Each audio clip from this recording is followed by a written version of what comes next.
Hey guys, what's up? Ordinarily, my co-host from the Podcast Boys, Connor Nielsen, he and we discuss the TV show Twin Peaks, but today we're going to be talking about the film X-Men Apocalypse. Connor, what did you think of this movie?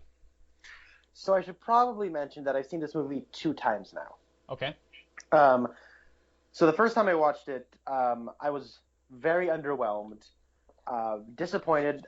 This is probably the most disappointing movie I'm going to see all year. Not because it's the worst movie I've seen all year, but because this was my most anticipated movie for 2016 at the start of the year. I felt like it started off as a pretty fun, authentic 80s movie that became a 1990s disaster movie. And if you know anything about me, you know 1990s disasters movie is my least favorite kind of genre or subgenre. Then I rewatched it again, and I liked it more. Good. Quite a bit more, actually. I'm still very mixed on this movie. I think this movie is incredibly flawed, but I think there's some very effective and at times powerful filmmaking at display here. And I think there's more of a story here rewatching it than when I initially saw it. So it's a mixed bag for me. Well, I'm glad to hear that, because the last I had heard from you, you had said on Facebook that it was the most disappointing movie that you had seen this year, and I knew it was your most anticipated movie, so I was thinking maybe it had something to do with that. I did not know you had seen it a second time. I am glad to hear that you liked it more the second time. Having said all that, this movie, I had absolutely no expectations going into it. I've said many times before that I feel like I ruined Days of Future Past for myself by watching the trailer so many times and creating all these predictions that were doomed to fail watching that movie.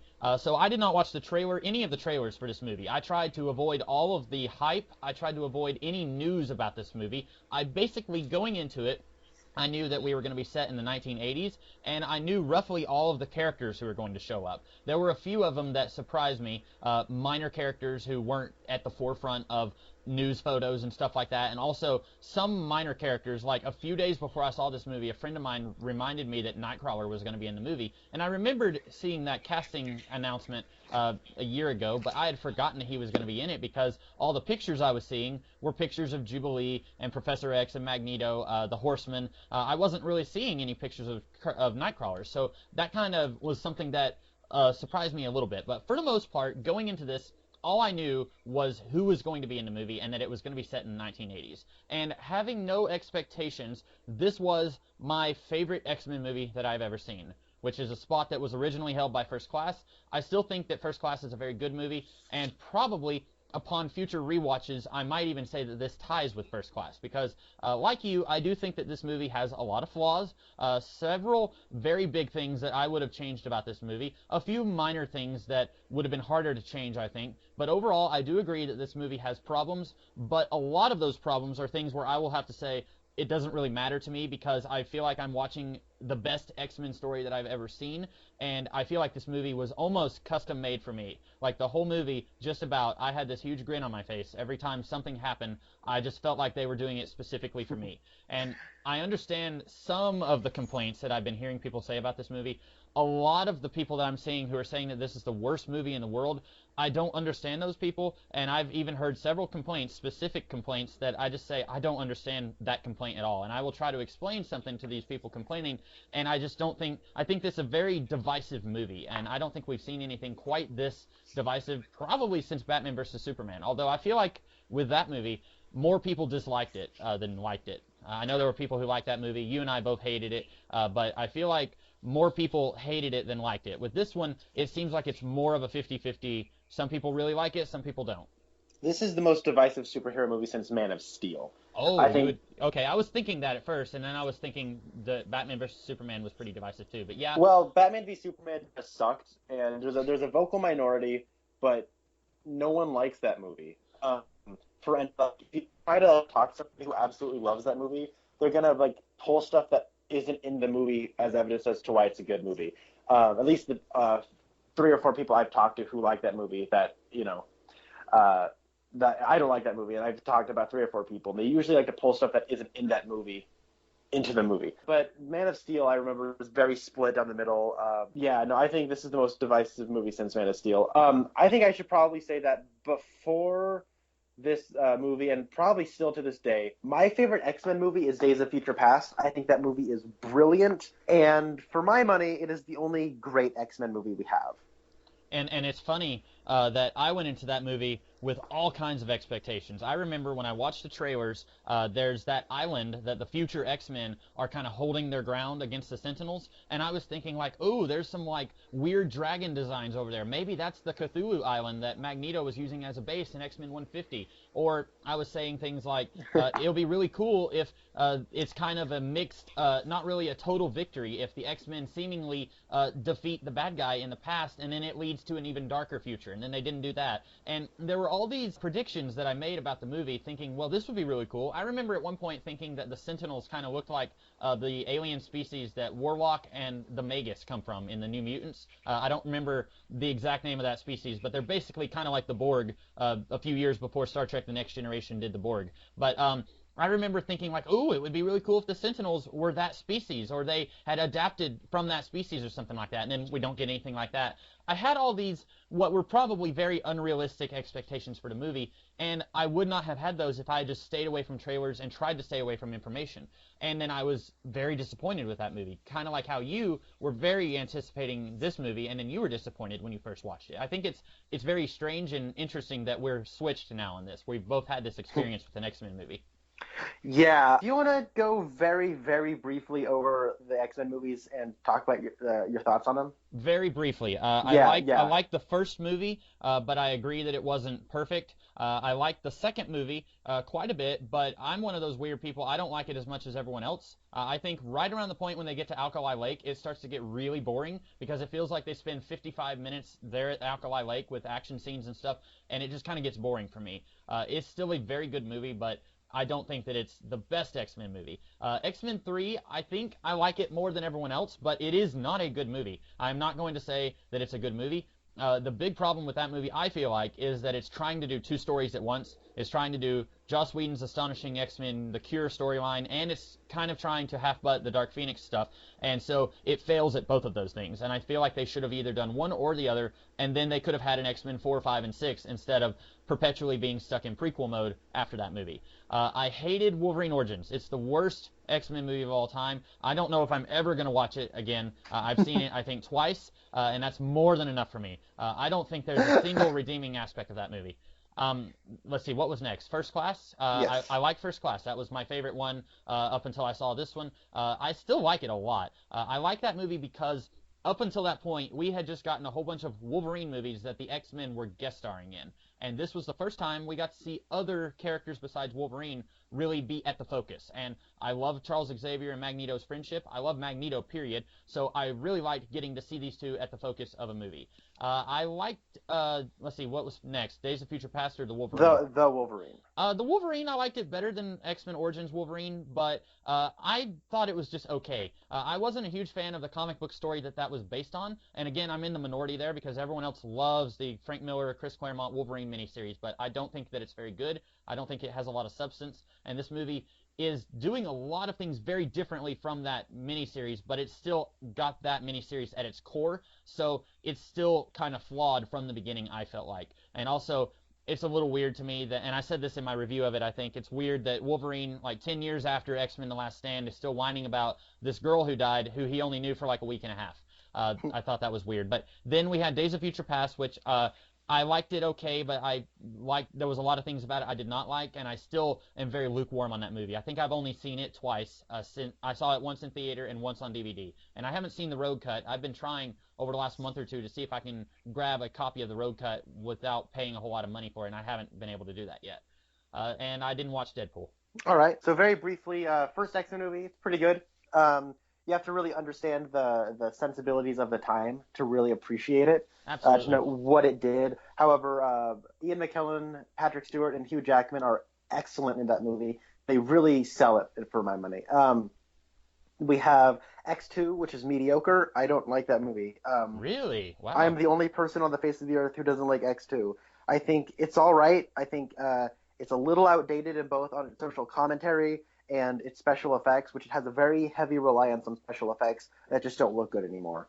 That tornado scene is laughable. It looks like a PlayStation 2 cutscene. X-Men 3 is just a bad movie. Like, I don't think X-Men 2 is a bad movie. I just think it's mediocre. X-Men 3 is just a bad movie, so it's weird to me when people think it's one of the worst superhero movies ever made, because for that, you have to watch X-Men Origins Wolverine, which is one of the worst X-Men movies ever, which is one of the worst superhero movies ever made, period. Definitely in the top five. I think I hate Elektra and Catwoman more than Wolverine Origins. I've never seen either of those. Count your blessings. They're If, awful. yeah, I saw Elektra when I was in high school. I think late in high school, and then I think I was in high school, and then like an idiot, I went and bought it on purpose years later. And when I watched it a second time, I was kicking myself. I don't know why I did that, but now I own Elektra. So yeah, X-Men Origins Wolverine. If it's not the worst superhero movie, it definitely is in the conversation for worst superhero movie. Yeah. Then we have X-Men First Class, which is pretty good. James McAvoy and Michael Fassbender are excellent actors, and they are given great material to work with. I really like how I think Matthew Vaughn was a very nice choice. He directs the movie very stylishly, like a '60s movie. So I really like that. I really like how much they have fun, and I'm also eternally in love with Rose Byrne. Then we have, what was next? The Wolverine. Well, The Wolverine. So I rented that movie, and then I was really, really tired when I popped it in. And then I kept falling asleep and waking up, but the only times I was awake to actually watch the movie were the parts that were in the trailer. So I feel like I paid money to only watch the trailer again. X-Men Days of Future Past is the only great X-Men movie, in my opinion. I love that movie. It is brilliant. And then we have Deadpool, which is all right, but very overrated. Yeah, I don't like the character of Deadpool, and I'm not a huge fan of Ryan Reynolds, which were for me, two strikes and you're out. Like, I didn't even feel like giving it a third reason why not to watch it. I've heard nothing but good things about it, except from you. I think you were the only person I heard who actually had some complaints about it. Like, you said you overall liked it, right? Yeah, it's good. Yeah, but Just... you weren't head over heels in love with it. I think everyone else was just like, this is the greatest piece of cinema of all time. And for me, I was like, it's Deadpool and it's Ryan Reynolds. I don't know why in the world I would want to watch that. Well, for me, Deadpool is one of those movies that has its cake and eats it too at every corner. Uh-huh. And it at times feels like a vanity project for Ryan Reynolds. So, Well, yeah, he's been hyped to make a Deadpool movie since Wolverine Origins, I guess. He's been talking about how he wanted to do this for a really long time, which to me, I was almost surprised that it actually got made with how often and how long he had been talking about it. yeah, it is quite a wonder that it got made. So now we have X-Men Apocalypse. Yes. Set in the 80s. Let's talk about things we like about it. Yes. I'll go first. I think the first hour and 20 minutes of this movie is really, really good. Uh-huh. The opening in Egypt is so weird. I kind of loved it. And then the opening credit sequence is so goofy, but in a very fun way that I was okay with it. I like that whole sequence. And then afterwards, when it kept going on, pretty much everything, all the way up till the Quicksilver scene, I think is really good. So you think that's kind of where it drops the ball? Yeah, then when we get to Alkali Lake and we get to the Weapon X facility, it just kind of stops and becomes about something else.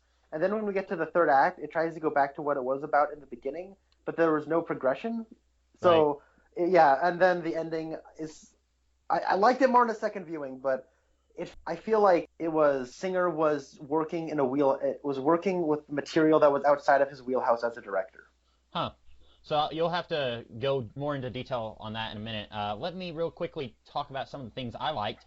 As I said, most of the X-Men movies up until now have felt like solo Wolverine movies with characters guest starring. Like, the first two movies are both Wolverine movies where Rogue is a supporting character. And you don't hardly get any Cyclops. You get very little Jean. It's not really until the third movie where she actually starts having a role, or the last, 10 minutes of X2, I guess. But very few of these movies have felt like actual Team X-Men movies.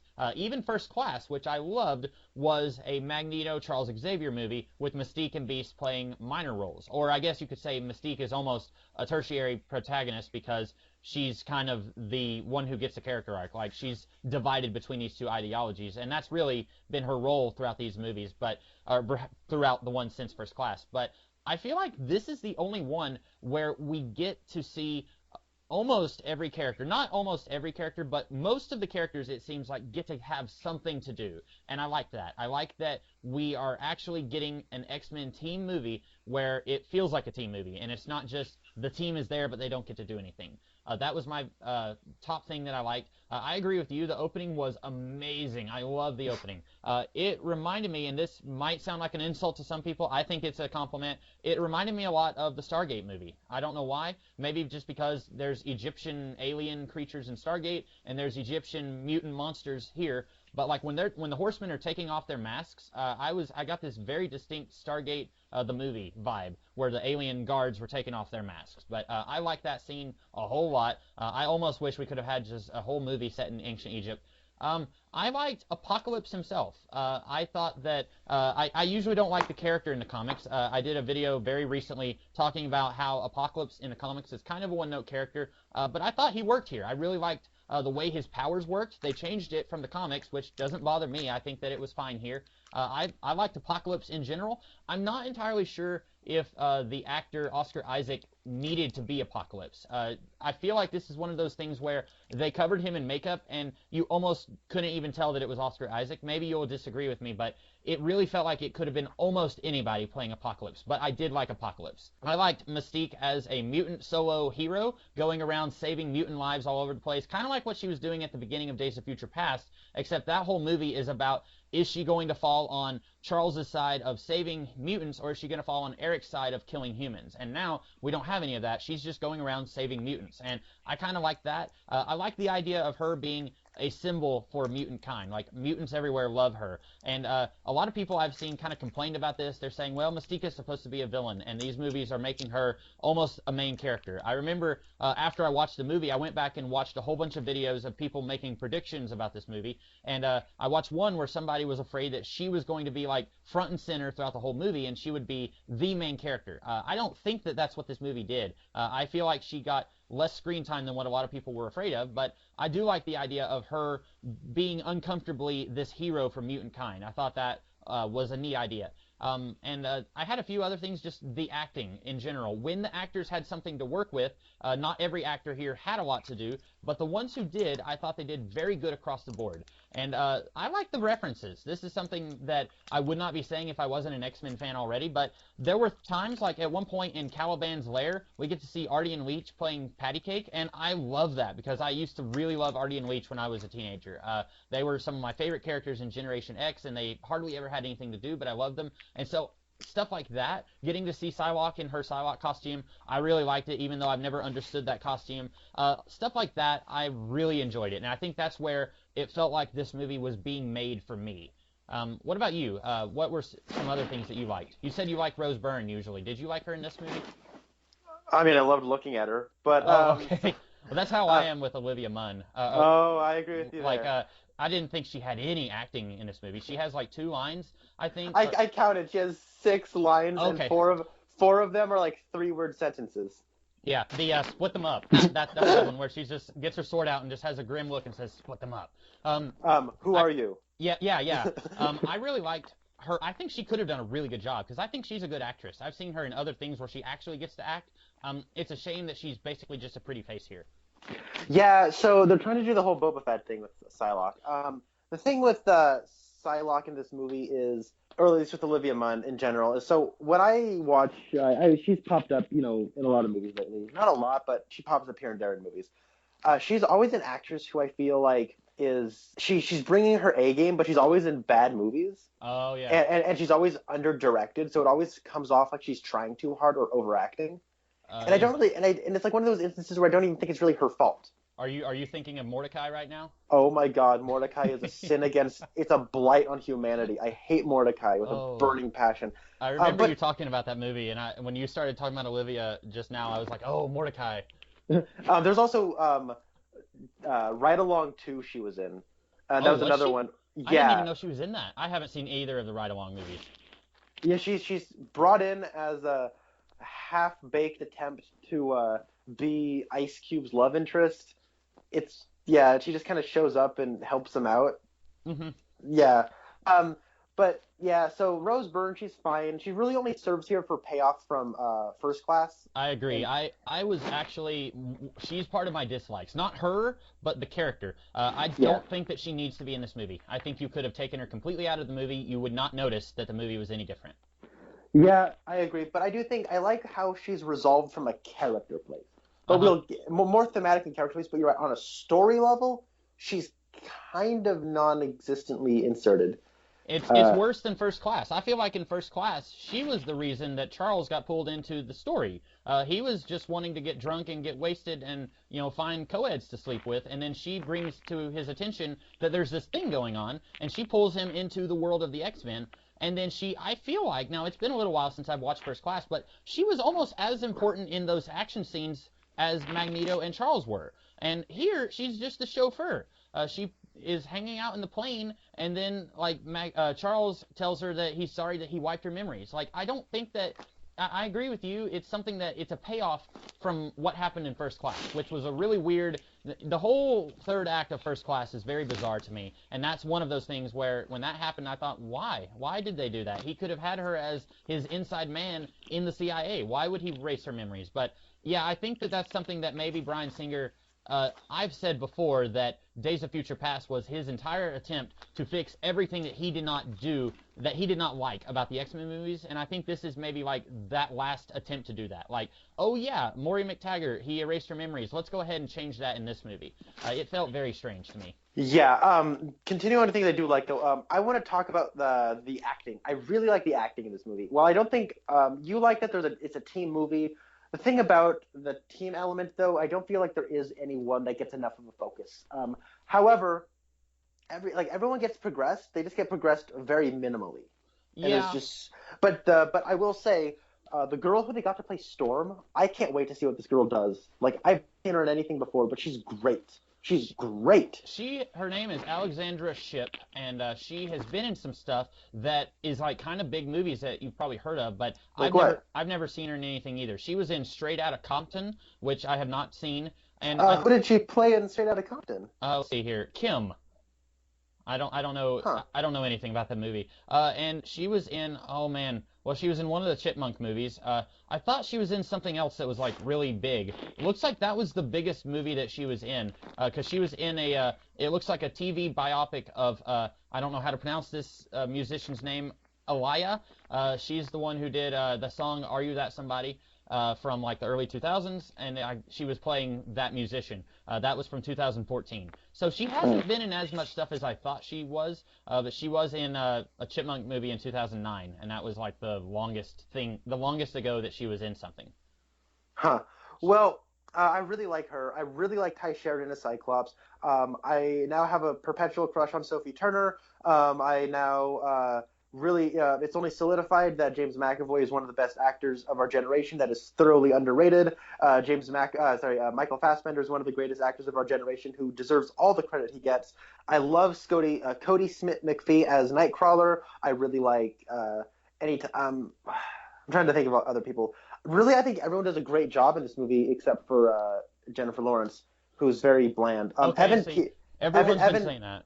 Evan Peters is one of the most naturally gifted and great comedically timed young actors I've seen in a very long time. I love Evan Peters. I love Quicksilver. He's maybe my favorite part of the movie. And we have, I want to talk about Oscar Isaac just a little bit. Yeah, I know yeah. everyone says, well, you could have gotten anyone. That's true, but I don't think they would have done Apocalypse the same way. I really like the way Oscar Isaac speaks as Apocalypse. There's vocal distortion, but it isn't absurd vocal distortion like Hugo Weaving as Megatron. Okay. It isn't like that. It's definitely his voice, but whenever he's using his powers or he's trying to do something weird with something, his voice will alter and shift. And Yes, I noticed that anytime he is altering one of the horsemen, his voice goes like deeper. When he does it with Storm and Psylocke, I noticed it, and I think when he's doing it with Angel too, he did it also. yeah, and I really like the only thing I don't like about Oscar Isaac's performance is that I think he's a little stiff, like his body, anyways. And that could just be he's covered in makeup and has that weird armor that he's wearing. Like, you know how in the Sam Raimi Spider-Man movies, it seemed like every single movie had a moment where Tobey Maguire has to take off the mask, and I feel like that's so that he can do acting without something getting in the way. Nicholas Hoult here is the same way. We have yet to see a movie where he's in prosthetics the whole movie. It seems like these actors are writing into their claws, if I'm going to do it, you have to be able to know that it's me. Jennifer Lawrence, I feel like that's going on with her. Nicholas Hoult, he's only beast mode about half the movie. About half the movie. But the only one who you don't get that with is Oscar Isaac. So maybe it's just that he was really uncomfortable in the clothes and the costume. It's not even like all the time. I think he does a good job when he's in like the action scenes. I just think like there's when he's talking to people. And like he's moving his arms a little bit. I think the way he moves his arms is a little stiff. Okay. And it's really only in his arms, but like there's a part where it's like, everything they build will fall. But when he has like his arms and he's doing the thing, it looks really good. Yeah. It's just there's sometimes where he's like trying to seduce people with his philosophy that his arm movements get a little stiff for me. Overall, I kind of dug Apocalypse. I think on an acting level, I like him. I like the way Oscar Isaac plays him as a creepy cult leader, religious zealot. I love the way he plays him. And I really like his ideology. I love some of the monologues he gives. That moment where like he says, you can fire your arrows from the Tower of Babel, but you'll never strike God. Yeah. I know that this sounds like posturing, but mix that with what he's doing, it's kind of effective. Right. And especially like the way the music plays, it starts off like this classical violin music and it just starts swelling and swelling and swelling and getting bigger. It was very effective filmmaking for me. I think on a character level, he's a little thin. Okay, yeah. Like I said, I liked Apocalypse here. I think maybe my problems with Apocalypse in the comics would go away if they only used him like once every 10 years. But like they kept using him in the comics, and I think here those problems aren't here because this is the first and probably only time that we're going to see him, considering that he's disintegrated into a skeleton at one point in this movie. Now maybe they'll bring him back, I don't know, but I have a feeling they won't. Yeah, I don't know. He's been getting a pretty poor reception from critics. He has, or this movie? Him specifically. Why? No, not necessarily Oscar Isaac's performance, just the character. A lot of people feel it's cliche. Oh, okay. Well, okay. I heard earlier. I mentioned that people were complaining about this movie, and I did not understand their complaints. One that I heard, and it baffles my mind. Somebody said that they walked out of the movie as soon as Apocalypse sent the nuclear bombs into outer space, and they said that they thought that Apocalypse was going to nuke the entire planet. And I said, that does not make any sense. Apocalypse wants people to worship him and serve him. It would not make any sense for him to annihilate the entire human race. He wants to keep these people alive. And the whole point of that monologue is no more machines, no more machinations. Right. Greatness lies in yourself, me. That's that model. Yeah, and he already he sees it as he sees them creating nuclear weapons and, as he calls them, superpowers, is man's attempt to play God, and in playing God, they are striking God, but they can't strike him. So, it's very interesting. That's a really good monologue. So, yeah. Yeah, and, he already had the plan to use Charles Xavier's telepathy to basically keep everybody in control. He would literally have no reason to have nuclear weapons at his disposal. I thought that was just a really dumb complaint. And I've been hearing a lot of that. People who are saying that this is the worst movie they've ever seen or that it was complete garbage. They'll complain about stuff like that does not make any sense to me at all. But yeah, I liked Apocalypse, maybe because I don't usually like him, so this was a step up from what I usually feel about the character. This feels as epic as it probably felt to people who were reading the early X Factor comics when he was first introduced. It feels like this is a character who is really menacing and powerful, I thought. Yeah, I know some people don't like how small he is. Yeah, I'm okay with his size because I like the way Oscar Isaac plays it. My thing though is when I was first watching this movie and watching Apocalypse bumble around Egypt, I thought he just kind of looked ridiculous, and it took me some getting used to just his appearance. Did you see the leaked picture where he looked like Ivan Ooze from the Power Rangers movie? That wasn't a leaked image. That was they did that on purpose. It was an Entertainment Weekly set photo. Okay. But the thing is, I think everyone says, "Well, thank you, Fox, for color correcting him." I think that's the way he was always meant to look. And he was always I think that's the way he was always meant to look, because if you know anything about filmmaking, that him looking over his shoulder, Yeah. Like while he's sitting next to Storm and Psylocke, like that's obviously a part where they're trying to teleport away with that big purple light. Right. And on set, you don't actually have a big purple special effect on set. What you do have is off to the side, you have a purple light to light up the set, so that when you're going in post to add a special effect, you know when to insert that special effect. Yeah. So that's when the purple light is shining. Yeah. So that's why he looks purple. And then they color correct that in post. Like. Yeah, yeah. You're right. I should go ahead and say I was one of the people who was complaining about how he looked in that Entertainment Weekly picture, but this was very similar to Quicksilver, where yes, it was. Everyone was saying that Quicksilver looked ridiculous, and then when the movie came out, everyone loved Quicksilver. Now, the difference is, I was the same way. I was complaining about Quicksilver when we saw the picture, and then I loved him in the movie, and I was complaining about how Apocalypse looked weird, and he looked like Ivan Ooze, and then the movie comes around, and I didn't have that. But the difference here is that in Days of Future Past, we actually get to see a brief look at Apocalypse. And even after seeing X-Men Apocalypse, I still think that he looked better in that post-credits scene in Days of Future Past than he does here. I still wish they had, even if they wanted to use Oscar Isaac, I still think they should have just done the makeup from that kid at the end of Days of Future Past on Oscar Isaac. Maybe I'm definitely in the minority here, but I think he looked better in that 5 seconds or less that we saw of him in Days of Future Past. I barely remember what he looked like. He kind of had pale skin. Instead of like the blue or purple, it was kind of a white colored skin. And then he had darker contrasting stuff, like dark hair, I think. He might have had a hood up, so you might not have been able to have seen his hair, but I think he had like dark lips instead of, here it was like blue on blue. I don't think it looked bad like it did in that Entertainment Weekly picture, where I do still think he looked like Ivan Ooze, but it didn't look as good as it did in Days of Future Past, in my opinion. Yeah. Let's talk about the time period, because I'm a little conflicted on it. Okay. This taking place in the 80s. I'm conflicted on it because I love the way and how authentically they capture the 80s. This doesn't feel like a romanticized 80s. This feels like Bryan Singer lived in the 80s and he's translating the 80s to the 2010s.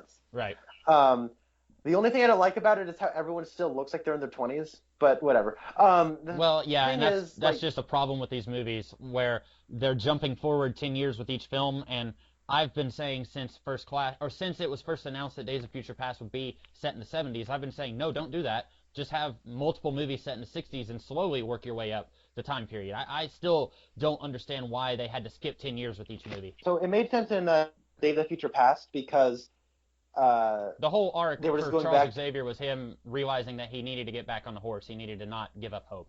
So, and the best way to do that was also, they were just going back to an arbitrary time in the Days of Future Past. So this could have taken place like 3 years after Days of Future Past, for all we care. Yeah. But the thing is, like, I really like how the 80s are captured, though. Cars look like crappy 80s cars. Like, there was a little, like, the fashion looks very authentic. And this is just a little small detail that just really caught my attention. James McAvoy's Professor X is wearing a watch. Yeah. And the watch looks, it's not like some neon colored, ooh, look it, guys, it's the 80s. Right. It looks like a blocky 80s watch. And like even little details like the way Cerebro's dashboard looks. Mm-hmm. They authentically feel like, I never doubted for a second I was in the 80s. And I was very impressed by that. The thing though is like James McAvoy is definitely playing Professor X like he's in his mid-40s. Just the way he's carrying himself, the way he kind of trembles a little bit, the look in his eyes, the wrinkles on his face he's putting on himself. He's definitely playing this guy like he's in his mid-40s. The problem is he looks like he's in his mid-30s because James McAvoy is in his 30s. Yeah. And, there's one line in the movie where he's looking at Maury McTaggart and he says, she hasn't aged a day. And somebody else online, I don't remember who said this, someone else said, yeah, nobody has. Alex Summers does not look like he's in his 40s. Because he was like early 20s in First Class. He should be early 40s by now. And it makes absolutely no sense that he is Scott Summers' brother. If anything, he should have been Scott's father or uncle.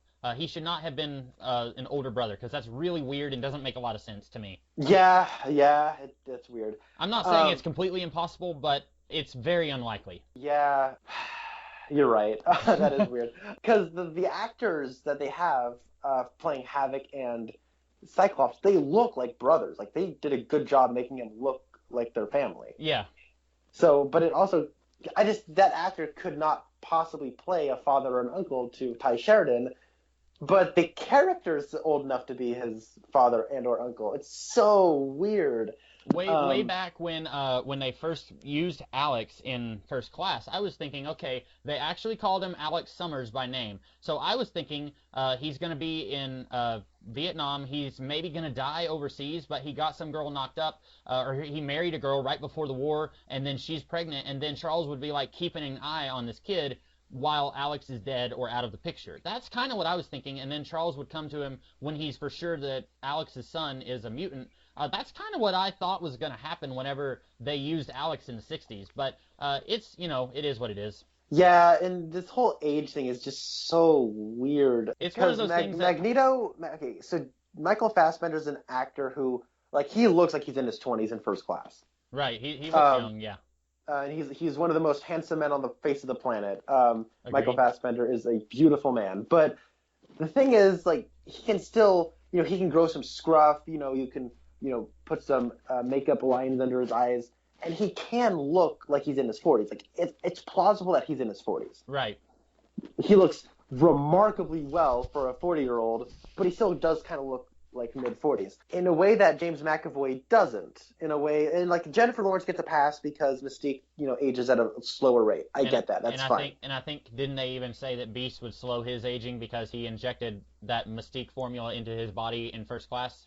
Perhaps, yeah. And you know what? I even like how, I really like Nicholas Hoult as Beast. I know it's weird that he, isn't Beast, but... Right. But I do like him, and I like how he plays him slightly different. You can definitely tell he bulked up. He's not as scrawny as he was in the last two movies. Right. I still like Kelsey Grammer better, but I don't think that this is a bad Beast. I think that he's still doing a good job. Yeah, there's like a part where he's, talking with Professor X and he has his arms crossed and he's kind of hunched over. Uh-huh. And I'm like, man, that guy has some broad shoulders. That guy's been lifting a little bit. Like, you could definitely tell. And I think he is playing him slightly older and more, grizzled. And he maybe had the best line in the movie. Whenever Professor X is spying on Moria with Cerebro, and he says, "It's Moria," and then Beast says, "Well, give me the details." and he starts saying, like, "Well, she looks good. She hasn't aged." He's like, No. About what's going on here. And that was really great. Yeah. I wish we could have an entire romantic comedy of Beast and Havoc being Professor Xavier's wingmen for Moria and Professor. That would be amazing. We all share an apartment together. That'd be awesome. Man, yeah. So this is all like first hour, 20-minute stuff, and I really like this. I really like Quicksilver in this movie. I think he's maybe added into the mix a little too late, but I still like him regardless. I will say, in the Days of Future Past, my favorite part was Quicksilver. I thought that the whole time in a bottle, I thought that was fantastic. And I even said, I wasn't sure if they would be able to use more of him, or I was thinking if they had, it would have gotten old. I'm glad that they used him here. I'm glad that they made him be more present in the movie than he was in Days of Future Past. I am a little disappointed that he's basically playing the same character. This is 10 years later. I was kind of hoping that after Days of Future Past, he would hook up with Professor X, and then he would be more mature and more confident of himself, and he really isn't doing that. He does get more to do here, where he's trying to establish a familial link with Magneto. That was all really fantastic, but he's still basically playing the immature character, kind of like how in the 60s it was Iceman, or for the Fantastic Four it's Human Torch. He's still playing that character. I wish that he was a little more mature, since this is 10 years later. Yeah, but I do like how they address that. Oh, when he says, I'm still living in my mom's basement. That was pretty good. Total loser. Yeah, I'm a total loser. Really, nothing's changed, but... that was good, yeah. So I do like his character conflict, though, where he doesn't like how he's always late. Yeah. And he's trying to get on the same wavelength with somebody, whether that be, like, specifically his dad. There's a lot of religious things to read into here, because there's a very strong religious theme, and I think the film takes a very interesting stance against cults. But if you want to read into it further, I think this movie has a pretty bold stance against religion. Some religion, yeah. Yeah, it's like, I'm not saying all. I'm just saying if you want to read into it, I think there is some stuff there to read into. Definitely, just mindlessly following, the cult mentality, like you said, because you've also got characters like Magneto, it's not really shown here, but in previous movies, he's seen to be Jewish. I think in First Class, we get to see a flashback where he's lighting a menorah with his mom. And so he has some religiousness to him. And then Nightcrawler, he's not as overtly religious here as he was in X2, but we get to see him praying. So it's not 100% one-sided on the religious. Yeah, so the thing what I like about Apocalypse is that he is somebody who is, especially with Magneto, exploiting the emotional weakness of the individual. Yeah. I like how so Magneto's subplot is all really good. I really like it. And I like how he's having a conflict as if he's destined to be a killer. This is what God has called him to be. Right. And then when all of a sudden, you're having that moment of doubt and you're very weak and you're very feeble and you're very vulnerable and susceptible to whatever it is that comes next in your life. And then all of a sudden this godlike mutant shows up and just says, yes, that thing you think you're called to be, that is what you're called to be. Now do what I say. Right. So it does make sense. And especially people of the Jewish faith, talking about the Old Testament God is very wrathful. I think that is a very interesting thing to read into. And also, if I may piggyback off of this idea that you're going with, number one, in the past, whenever the Egyptian people are trying to kill Apocalypse, they call him the false god.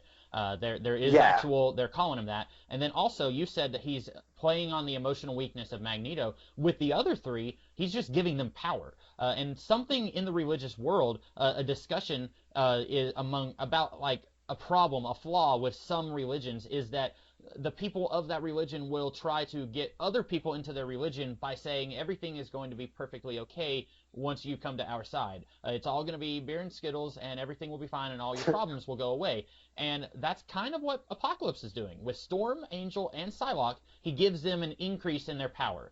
He gives them something that they think that they're lacking. Storm, she wants to be a mutant protector, and I guess maybe she thinks that she can't do that with the power level being what it is for her.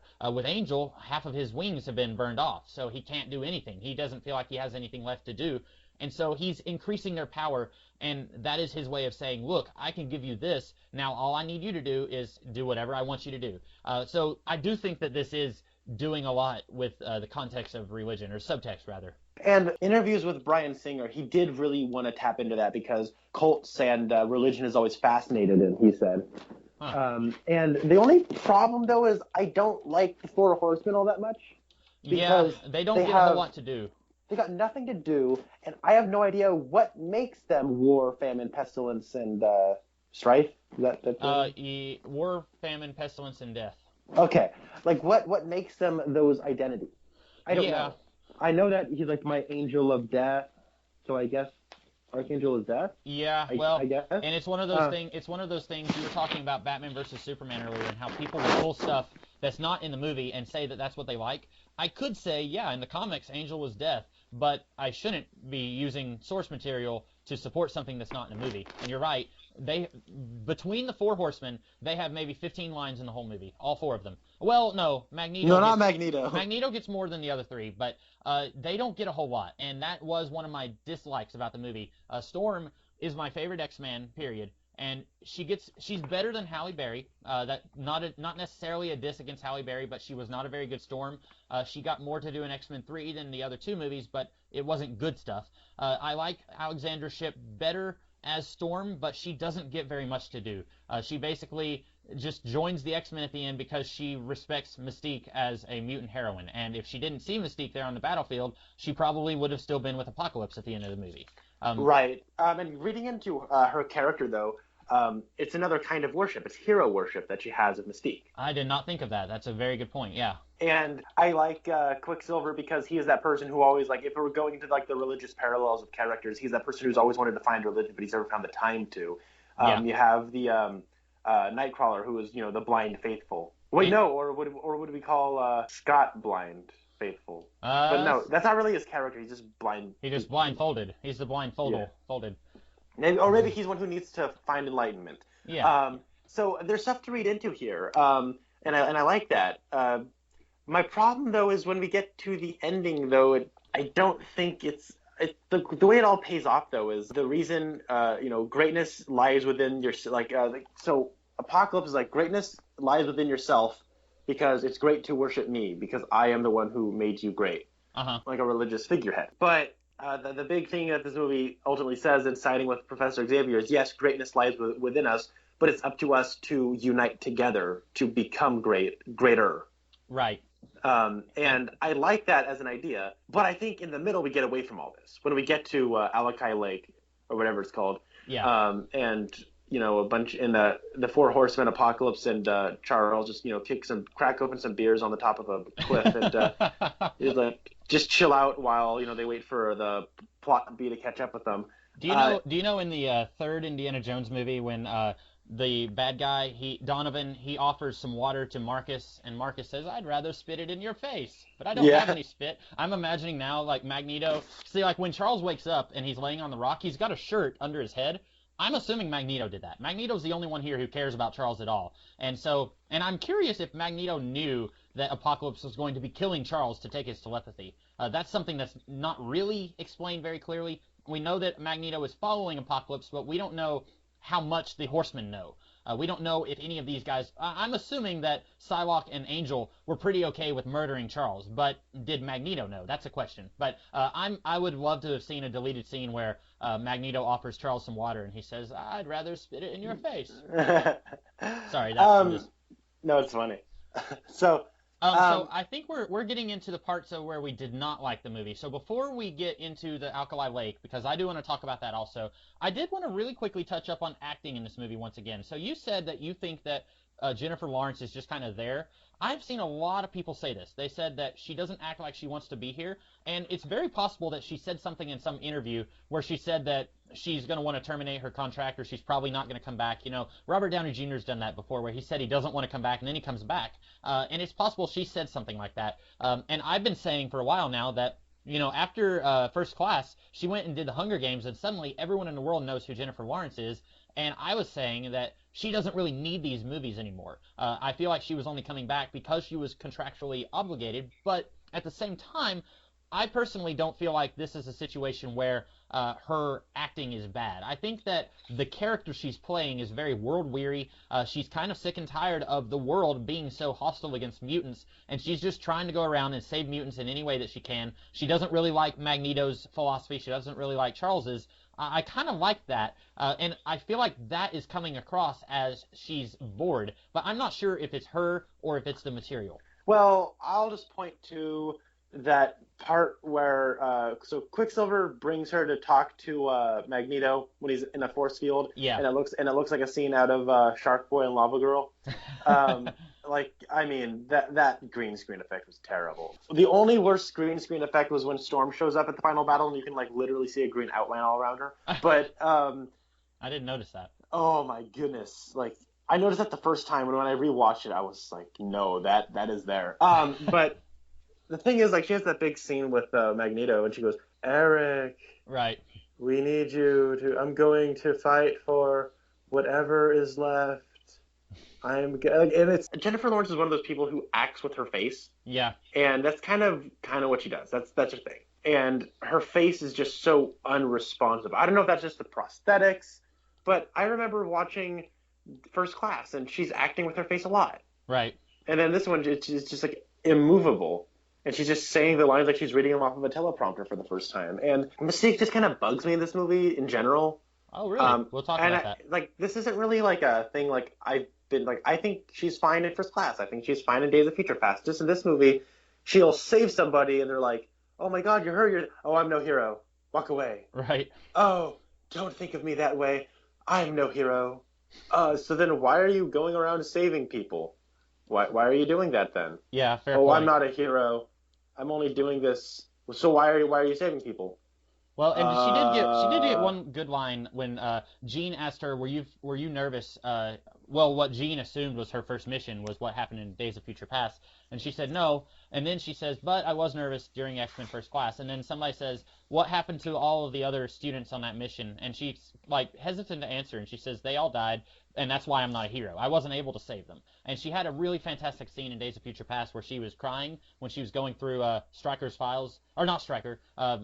Trask's files, and she sees all of her fellow Brotherhood members are dead, and she's basically she's all alone again. And I feel like that is leading into her performance here, but I didn't notice that so much in the scene where she's trying to talk down Eric, but maybe if I watched it a second time, I would. Well, the thing is, I understand, like, if I, was part of a team, like, let's say I was a soldier, right? And, like, Right. all my platoon got killed and I couldn't save them, I would feel like a guilt complex that she does. The problem is she doesn't ever seem like nobody seems to question her, like, oh, if you're here, then why are you helping me? Right. No, nobody asked that question, and maybe she could say like, this is a penance, and that could really tie into like the religious thing. Yeah. the religious theme. That would have been so interesting, but nobody ever really does that. So I don't know if I'm reading too far into it to say, oh, she's like paying a penance or not. Like, it's a very slippery slope. Fair enough. That is something that I wanted to just address real quick, because I've been seeing a lot of people say that, and I really wasn't sure where it was coming from. So I'm glad that someone has pointed to a specific point in the movie. Also, Yeah. sorry. Just really, yeah, quickly. Me and you were on Who Reviews the Reviewer season 4. Right. And another fellow on that season was Mr. Cool 210 Ben Thompson. Yeah. He hates Jennifer Lawrence, so I have to hear him.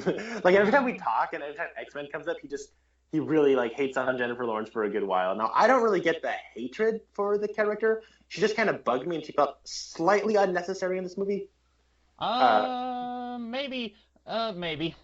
More necessary than like Storm or Maury McTaggart or everything at Alkali Lake, which we will talk about. I really like Storm, though. Maybe it's because they got a great actress. They did get a good actress, and I like the character of Storm outside of movies, so I was glad to see her, but basically the only thing that she really does is at the end of the movie, when like no less than 4 characters all simultaneously have their character arc of maybe if we all attack him at once we can defeat him, she's part of that, and that was like her character arc. But I do like the character of Storm, and I'm hoping that we can get more of her later. Well, I really like this actress because, like, right from the get-go, she has a sense of history. Like, there's more to this character. I feel like this character has existed before this movie started. Right.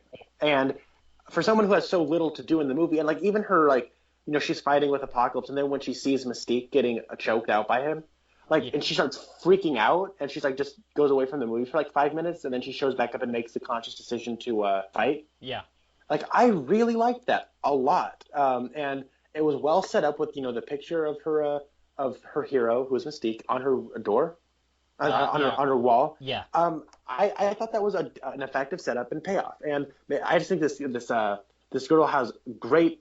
She's so charismatic. I don't know. But I'm really afraid what's going to happen is she's going to be in something as huge as the Hunger Games in like 2018, and then it's going to be like, oh, I guess I got to go back to do the X-Men, kind of like with Jennifer Lawrence. I'm really afraid she's going to become huge. She's going to blow up, and everyone's going to love her, and then it's like back when she was in X-Men, and now she'll just keep coming back like she's obligated. I hope that's not what happens. Well, we all know Jennifer Lawrence really hated wearing the blue makeup.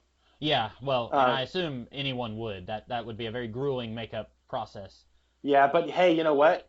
Storm has one heck of a sweet mohawk. I love that mohawk. It's great. Yeah, and that's a thing in the comics. I didn't know if you knew that. Oh, I did. Mohawk Storm? Yeah. Everyone knows Mohawk Storm. I was glad to see that too. Really quickly, before we get into Alkali Lake, because I know you were getting into that like 10 minutes ago and I derailed you. I wanted to, real quick, one last thing about the acting.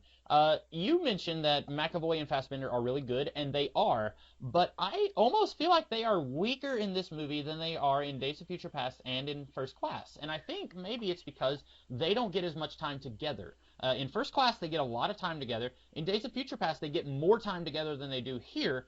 Here, they're separated for most of the movie, and so I didn't feel like they were as strong. Like, when I came out of the movie, I was almost thinking that, like, all those people you mentioned, like the guy who played Nightcrawler, Storm, Cyclops, Jean Grey, I feel like all of those guys were stronger than Charles and Eric, and I don't think that they're actually necessarily getting better material, and some of them I don't even think are better actors. Some of them are really good actors, but I felt like Magneto and Charles weren't as good this time around, and I almost think it's because, kind of like in the original trilogy where they hardly ever got to interact, they don't get that much time here together, and I think that weakened both of them maybe just a little bit. I understand that because those two actors have like electric chemistry. Yeah. It is like Stewart and McKellen all over again. Like, they are so good together. And well, the thing is, we have to remember that X-Men First Class was a project that was combined with X-Men Origins Magneto. Yeah, which Um, I read the script for that movie, and I still think if that had been made, it would have been the best X-Men movie ever. Part of that is because I love Magneto, and it would have had some contradictions with previous X-Men movies. Like it would have really contradicted Wolverine origins, but it would have been a killer movie, and I'm still mad that we didn't get that. who wrote that script? I do not know right off the top of my head, but Was that it a Matthew Vaughn project? Was it Matthew Vaughn? I don't think originally it was Vaughn. I want to say it was one of the screenwriters for X-Men 2. Maybe David Hayter or Dan Harris, but don't Okay. quote me on that. Okay. So, anyways, First Class was a project that was bled together with that one. They took because X Men Origins Wolverine was such a disaster. They scrapped the plans for that X Men Origins store movie they were going to do, and then the whatever material they had of pre-production for Magneto, they just put together with this First Class prequel reboot thing, right? Yeah, I think But that's correct. Yeah. but because we had that material to begin with, it really gave a lot for Fassbender to do. Yeah. He had a lot to do. And Days of Future Past is, I know a lot of people say, oh, it's just another Wolverine movie that the X-Men guest star in. No, that's a Charles Xavier movie. At least that's the way I see it. He is the emotional crux of that movie. And that scene where Stewart and McAvoy face each other and talk is one of the most powerful scenes in a superhero movie, if you ask me. Mm-hmm. But this isn't a movie about Magneto, or it's not really a movie about Professor X. It's more of a movie about the team and about Right. like religion and stuff. So I would have really it kind of hit me while I was watching it for a second time. You know what made what would have made this movie like amazing and like maybe up there with Days of Future Past. Oh, I know. If Kurt had grabbed Psylocke's sword with his tail and used it. I'm not kidding. In the comics, there are entire storylines where he is a swashbuckling pirate type character, and it's amazing. And after like a couple days after watching this movie, I was thinking, hey, wait a minute, Psylocke had a real sword. He could have picked that up and used it against Archangel. Why not? I'm still disappointed they didn't do that. Sorry, go ahead. What would have made this movie that would have been amazing. That would have been amazing. But what would have, wow, that's a tongue twister. Oh yeah. But what would have made this movie, I think, a more focused piece is if it really was about Professor X and Magneto and Apocalypse being in between them.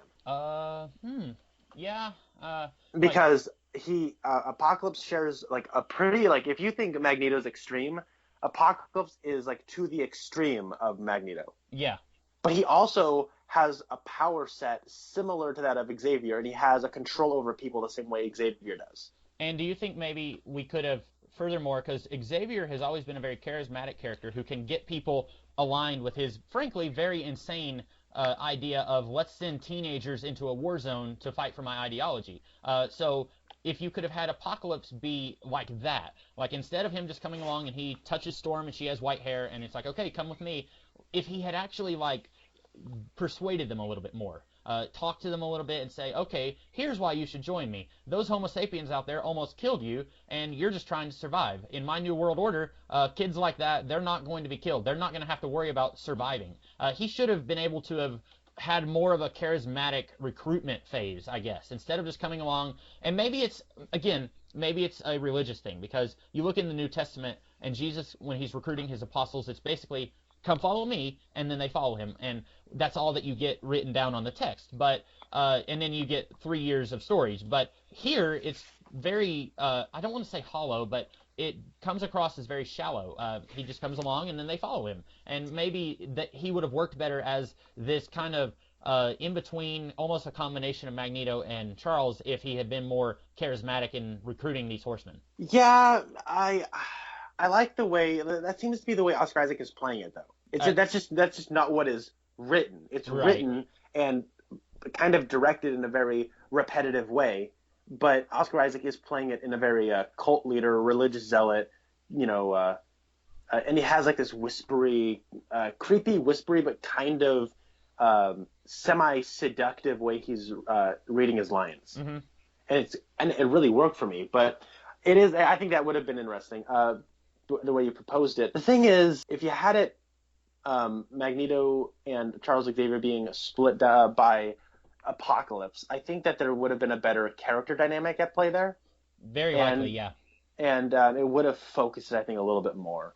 And the thing is, Professor X is not a person who's very militant, at least in this depiction.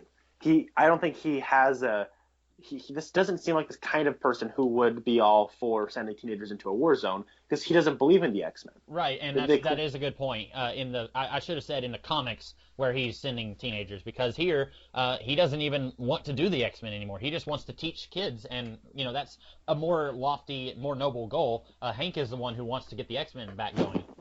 And integrate, and he even wants to integrate real students with mutants, which like is normal humans. Right, and that's something that they've talked about in the comics for a long time. Like, I would really love to get some human students here, but then they never actually do it. I can think of at least twice where that's been a thing in the comics, but then they just pretend like they didn't say that.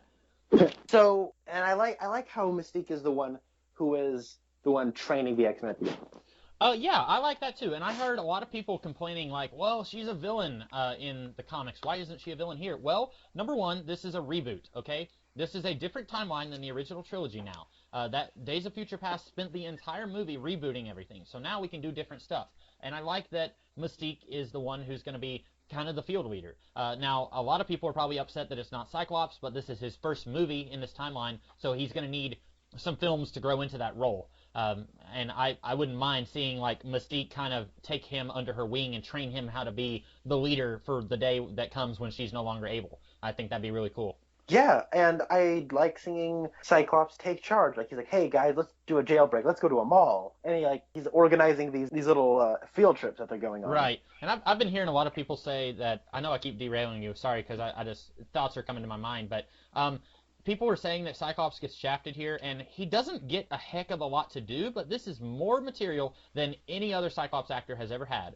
The people who are saying that he gets the shaft here needs to go back and watch Origins, and they need to watch the original trilogy, where he doesn't get very much to do in any of those movies. I think Ty Sheridan has more to do in this movie than all four of Cyclops' appearances combined. I agree. I think this isn't, like, this almost feels like the apology. Cyclops the apology, almost. Yeah. Especially at the end when he has, like, straight off the page costume. Yeah. Look it's Cyclops. Get psyched. That needs to be, if they ever do a Cyclops solo movie, Cyclops, get psyched. That's his catchphrase. Hey, Mr. Sinister, get psyched. Zoom. Oh, man, that would be great. All right, let's talk about Alkali Lake. Yes. Okay, so you said that that's where the movie kind of stops. I 100% agree. Going home from the theater, I watched this movie with my dad, and my big complaint going home, I still think that this movie is really amazing, but almost immediately I was saying everything at Alkali Lake could have been taken out of the movie. You could have taken Wolverine out of this movie. You really did not need him to be in the film. I was really looking forward to. He doesn't even have any lines. That's how unimportant he is. I was really looking forward to another Wolverine-less movie because I like Wolverine in the comics, but he is not the most important character. And I liked First Class because it had so little Wolverine. And I think that's part of the reason why Days of Future Past worked less for me, because it went back to featuring heavily on Wolverine. But this one, that whole second act is set in Alkali Lake, and I don't feel like the movie really advances its plot any. It's mostly just treading water until we can get back to Apocalypse has taken over the world and the X-Men have to stop him. Yeah, the reason I don't like this whole sequence is, like, especially when it comes to Wolverine, because he just shows up. Yeah. And just takes everything out, and then Jean Grey shows up, gives him a memory to set up the next Wolverine movie, and then he runs away. Yeah. And then it's like, and the way he runs, it's such a flat shot of him running away. It's almost like a comedy. Yeah, and I expected something stupid to happen. I half expected, because when Cyclops says, "I hope we don't have to deal with him again," and then it cuts back to, and right there I was expecting and then we cut back to the door, where the open door where Wolverine has run out, and when he said, I hope we don't have to deal with him again, I was really expecting Wolverine to come back and say, "You will." just do some quote of the first movie. But yeah, he shows back and goes, "You will." Yeah. And flip him the claw bird while he leaves. But in addition to not liking anything at Alkali Lake, can we please stop throwing William Stryker into these movies? I don't want to be the kind of guy who is always talking about the source material and how better it is than the movies or whatever, but William Stryker was never that important of a character. He was in one story before X-Men 2. Now he has been in half of the movies, and I'm getting sick of him. He hasn't done anything new or interesting since X-Men 2. Every other time that he showed up, it's mostly just been, well, in Origins, he was basically doing the same thing that we saw in X-Men 2, just with a different actor and a less competent movie. But then in this movie, in Days of Future Past, he's just there because it's a name drop, and I don't care about this character anymore. Yeah, I've never liked William Stryker. He's always annoyed me. He's always been boring. To me, anyways. I like the actor they got to play him in X2. Yeah, He's not a good actor. That guy is great. Brian Cox, I think. Yeah. Yeah, he's good. I mean, he's a good actor, but I don't know. Lady Deathstrike, you want to talk about annoying? Her sitting there cracking her knuckles is like nails on a chalkboard to me. Well, at least she didn't do that in half of the X-Men movies. Yeah, that's true, but my idea of hell is somebody playing her cracking nails on a loop for infinity. Like it is. Oh, I'm gonna look up and see if there's a 10-hour version of it on YouTube. I'm sure there is, but for me, it's like I crack my nails. I hear people cracking their knuckles all the time. Doesn't bug me. Somehow the person's looking at their fingers like it's a new innovation, and they just do that. And I'm supposed to think it's cool. That's cool. It's mundane. I don't know why it bugs me so much, but it does. Anyways, back to William Stryker. Back to the relevant things. I think that I think it makes sense for him to be in this movie. I think this actor is pretty boring as William Stryker. He reminds me of, and I don't know the actor's name, but the annoying jock guy from the American Pie movies. His face reminds me of that guy. I don't know why. Stifler? Yes, I think so. Yeah. Oh, Sean William Scott. Yes, he reminds me of Sean William Scott, especially when they first cast him, and there was a picture of him where he's smiling real big, and I thought, is that Stifler? But yeah, he doesn't add anything to this movie. Really, this whole scene, there's two reasons. One, it's just to kill time until we can get to the third act, because if you don't have the scene where these guys get kidnapped, then you're going to have the X-Men go off and fight Apocalypse. It's going to be an hour-and-a-half long movie. Also, it's setting up the post-credits teaser, which I enjoyed seeing it and understanding it, and probably being one of the only people in the theater to understand it, but you don't need to neuter your movie and make an entire act of it be pointless and serve no purpose just to set up a 15-second post-credit scene. Yeah, no, that was funny. I remember right when the movie, like when we got to that post-credit scene, our theater went, "Boo! That sucks!" And they all got angry, and I had no idea what it meant, and I remember thinking, well, gonna have to ask Comics Kid about this because I have no idea what that even meant. So then I looked it up, and it was Mr. Sinister, right? Yeah, which is okay. I think me and a lot of other people are assuming that we're gonna get to see X-23 at some point down the line, which will be cool, maybe, and that might be their way of just getting rid of Wolverine. I kept thinking that they were going to, after Days of Future Past, get rid of Hugh Jackman and then have a younger actor play Wolverine. It might just be that they'll just get rid of the character entirely and just have X-23 be the new Wolverine. Yeah, that's what's going on right now. All new Wolverine. Right now in the comics, All New Wolverine is a series about X-23. Oh yeah, you're right. I haven't read that, but I did see her in a costume and everything. Yeah, so that could be what they're doing. But anyway, so Alkali Lake, you didn't like it for other reasons? Well, okay, I do want to mention that scene where so Wolverine. Okay, they kept tickling our balls about that Wolverine reveal. It was obnoxious. Whoa, it's like it's an animal in a cage. Animal. Who could it be? And then he goes, "It's not an animal. It's a man." And I kept waiting for somebody to say a manimal, like so just to continuously drag it out. You know what would have been awesome if she opens it with her telekinesis, and then instead of Wolverine, Sabretooth walks out and says, "Bet you weren't expecting me, huh?" and then it's like, "They're right over there. I smell them." And then they all get kidnapped. And no, I would have actually probably just like stood up and said, "What?" Like I would have been really shocked if they had done that. If Liev Schreiber stepped out. That would have been great. That would have been awesome. I love him. That would have been amazing. I love Liev Schreiber, but I hate that character so much. Yeah.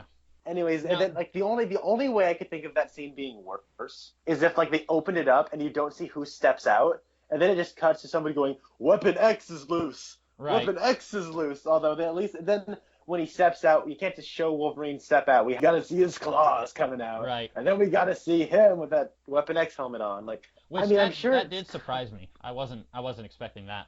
Yeah. So they just kept like, ooh, they kept teasing it. Like, okay, we know it. I saw the trailer where they showed his claws. Like, come on. Okay. See, I was going to ask you about that because I didn't see the trailers, but I did see. I think it was on Twitter. Some comic book news site posted a picture of it, and I was like, great, that's another thing that I know going into the movie, but I wasn't sure if you knew about it or not. Yeah, so like, I mean, I already knew that I saw the claws. I'm like, okay, fine, let's let's get this over with. And then so like he shows up and starts killing a bunch of people. A lot of blood goes everywhere. I'm sure that's cool for fans of Wolverine. But then what happens is at the end, that scene between him and Jean, it never ends. It's still Like I going started, on to this day. yeah, like I was kind of nodding off while watching it. Oh wow, it was that She bad? she walks up to him, slowly puts her hands up to his temple, and then he goes, whoa! And then she goes, whoa. And then she closes her eyes slowly, and then she puts her hands around his head slowly, and then you hear, Logan, and then he goes, duh, and he looks around all confused, and then she opens up her eyes, and then he slowly looks at his body, and one by one takes out those things stuck in his side, and it felt like a Shaggy Dog joke. Yeah. And Shaggy Dog joke ends with him just running away. Right. Like it. Oh my goodness, it was obnoxious. It was so long. And okay, anyways, back to the movie, and it was one of those. Okay, and then also at Alkali Lake. This was as bad as the scene in Batman vs Superman where we completely halt the movie so that Wonder Woman can look up all of the Justice League members on her computer. Except that scene did not drag as long in Batman vs Superman. But the entire second act of this movie is pointless. It's worse here. I wouldn't say it's worse because I do not. I mean, maybe it is. I just don't personally ever want to like conceive that something in this movie could be worse than something in that movie. But well, that's fair. Yeah. Oh man, that movie really did a number on me. I don't know. It's like I don't know what to say. Like so, he shows up and it's revealed like, hey, William Stryker, he has experience with metahumans because of Vietnam, and he's a general. And hey, look there's this big psych hack and this that originated from this place. So we're here to question people. Okay, that makes sense. But what does Stryker as a character have anything to do with anything that's happened? Right. Nothing at all. And I thought it was a little stupid where he's walking around doing duck duck goose around all these passed out students and teachers, and he says, I want this one, I want that one, and I definitely want this one. Leave the kids. And I was thinking, what? Why? You're an evil, racist, anti-mutant bigot. Why in the world would you leave all of these mutant targets on the ground? Why wouldn't you take them and kill them if you hate mutants so much? I didn't understand that. And it felt like, pick this one and that one because they're relevant to the plot. Exactly, yeah. Oh, man, that whole scene. Because I read the script and I know who's important. Yeah. And you know how I said that Maury McTaggart doesn't do anything for this movie? I would take 100 Maury McTaggarts, actually 100 of them, in the X-Plane, all doing nothing, over everything at Alkali Lake. Because at least she doesn't do anything in this movie, but she's almost harmless in how inactive she is in the movie. But this takes up a lot of time in the movie. It's by far my least favorite part of the movie. And I don't know what you could do differently, because if you don't have the government kidnap these guys and then them escape, then there's nothing to prevent them from going straight into Act 3 to fight Apocalypse. And furthermore, you would have no reason to have Scott, Nightcrawler, and Jean be in on the fight against Apocalypse, because the only reason that they're there is because everyone else is either dead or has been passed out on the floor of the Xavier grounds. Like, it's a weird thing where I don't think that this act actually does anything, but at the same time, I'm not sure how you could get to the beginning of Act 3 in the way that this movie does without this act. Yeah, so it does, like, just set everyone up with the plane and the costumes to get to where they need to go. My question is, how do they know where to go? Yeah. Because I know. So Professor X delivers the message, but he embeds a special message for Jean, and he says, "Hey, come." He says, "Find me." How does she find him? Yeah. Maybe he gave her coordinates. I don't know. That's one of those things that kind of it skips over that when we're getting to the next scene. Yeah, and there's a couple of other things in this movie in general that I don't understand how they happened. Okay. Well, but just I kind of like the conceit of going to Alkali Lake for Act 2, where we had this big thing, and now these mutants are being like taken down, and we're having like a dark night of the soul kind of a thing. Right. Where we're going to be imprisoned and caged, and you could almost see, like some people would view religion as a cage, so to speak.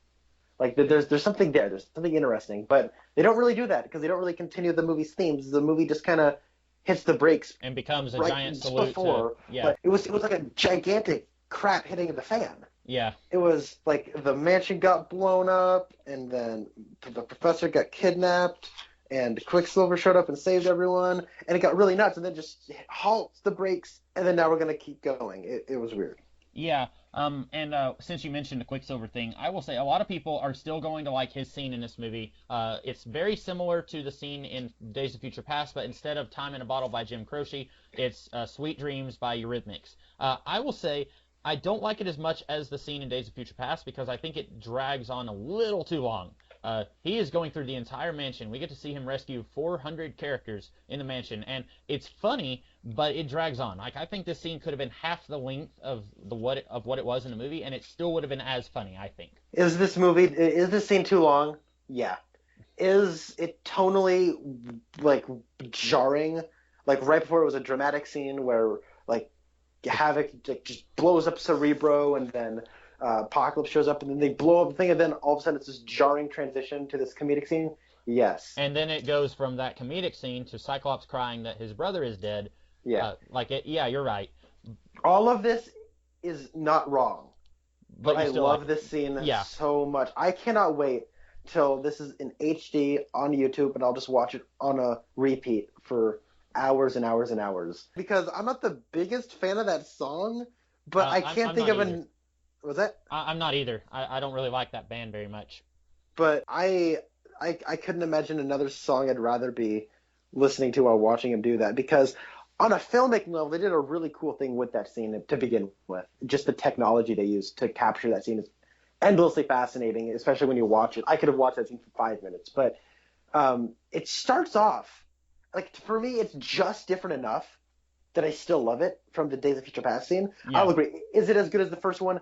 No, but all right. A, he's wearing a Rush T-shirt, and Rush is awesome. Mm-hmm. B, he moonwalks, and moonwalking is awesome. And it has so much fun. Is it gratuitous? Sure, but I don't care. I love that scene so much. So, speaking of YouTube, there is a video on YouTube of Lady Deathstrike popping her claws. I won't play it because you might just hang up on me. And also, there's a video here. I'm not gonna play it either, but it says all scenes with Asian actors in X2. It's 7 minutes long. What? I didn't expect it to be that long. It must be like a soldier guy who's Asian and he has like 5 seconds of dialogue or something like that. But I imagine most of it is Kelly Hu as Lady Deathstrike. That is so specific. Yeah. But yeah, I just wanted to mention that, bring it back full circle. Yeah, so anyway, Quicksilver scene. You're right. It's probably, I don't know if it's the best scene in the movie. I think there's some other scenes that I like more. I can't think of them right off the top of my head, but I agree with what you said. It's gratuitous and it's a weird tonal shift from what was going on before and then what's going on after. But it is still pretty funny, and we did need a little bit of levity. I should probably say that I think the humor is very awkward in this movie. I don't think they totally handle the comedy very well in this movie at all. Okay. Like there's the part where he says, "Humanity has lost its way," and then Storm says, "Well, welcome to the '80s." Oh yeah. Like that's a funny line. Like on paper, that's hilarious. Yeah. It's just so weird. Like, and she delivers it all right. It's just so tonally inconsistent with everything that came before in that scene. And I think that's the end of that scene to begin with as well. Then there's the part where they walk out of Return of the Jedi. That whole exchange, on paper, it's great. You have actors who are delivering this as well as they could. That scene is just so out of nowhere that and apparently there was an extended version of the scene where they're at the mall because Sophie Turner tweeted a month or two ago a picture of Cyclops holding a Dazzler album, and that's not in the movie. So I'm guessing that we'll get to see a lot more stuff like that in the deleted scenes when we get the DVD. Yeah, I certainly hope so. And then I feel there's a lot of and then there's one line that I just like. I think the dialogue's all right in this movie. I don't have anything against it, but there's one sequence like I don't like the Beast Mystique. He still has the hots for her thing because there's a part where they're in Cerebro and he goes, "Oh, I based the color off of." Never mind. Never mind. Like what? Why would anybody, even the most socially awkward person, would know not to say that? Right. Yeah. That was like something James Hurley in Twin Peaks would say. In our sitcom movie where Havoc and Beast are the wingmen for Professor X, also to twist things around, Professor X is also the wingman for Beast. It's kind of like Hitch, where Hitch is really good at getting other people into couples, but then he's terrible at it himself. Yeah, that's good. That's good. It's like Beast's mutant power. That's awesome. Yes, I totally buy that. So now to reference a movie that has nothing to do with X-Men, I'd buy that for $1. So the big exception in this humor that I just don't like is Evan Peters. Evan Peters is so naturally funny. His timing is perfect. Like even in a scene that is like dramatic, and I think he delivers the line very well. Like he says, "I'm here for my family too." Hmm. Like it's dramatically satisfying to me, anyways. Um, but he also manages to make it a little funny, Yeah. like just a little funny. So I love Evan Peters. He might be my favorite thing in the movie. He's very good, and I liked because, like I said, in Days of Future Past, he's basically in the movie for like 5 minutes, and he's only there to get Magneto out of prison, and then it's like, okay, see you later, go back home, eat your vegetables, we're never gonna see you again.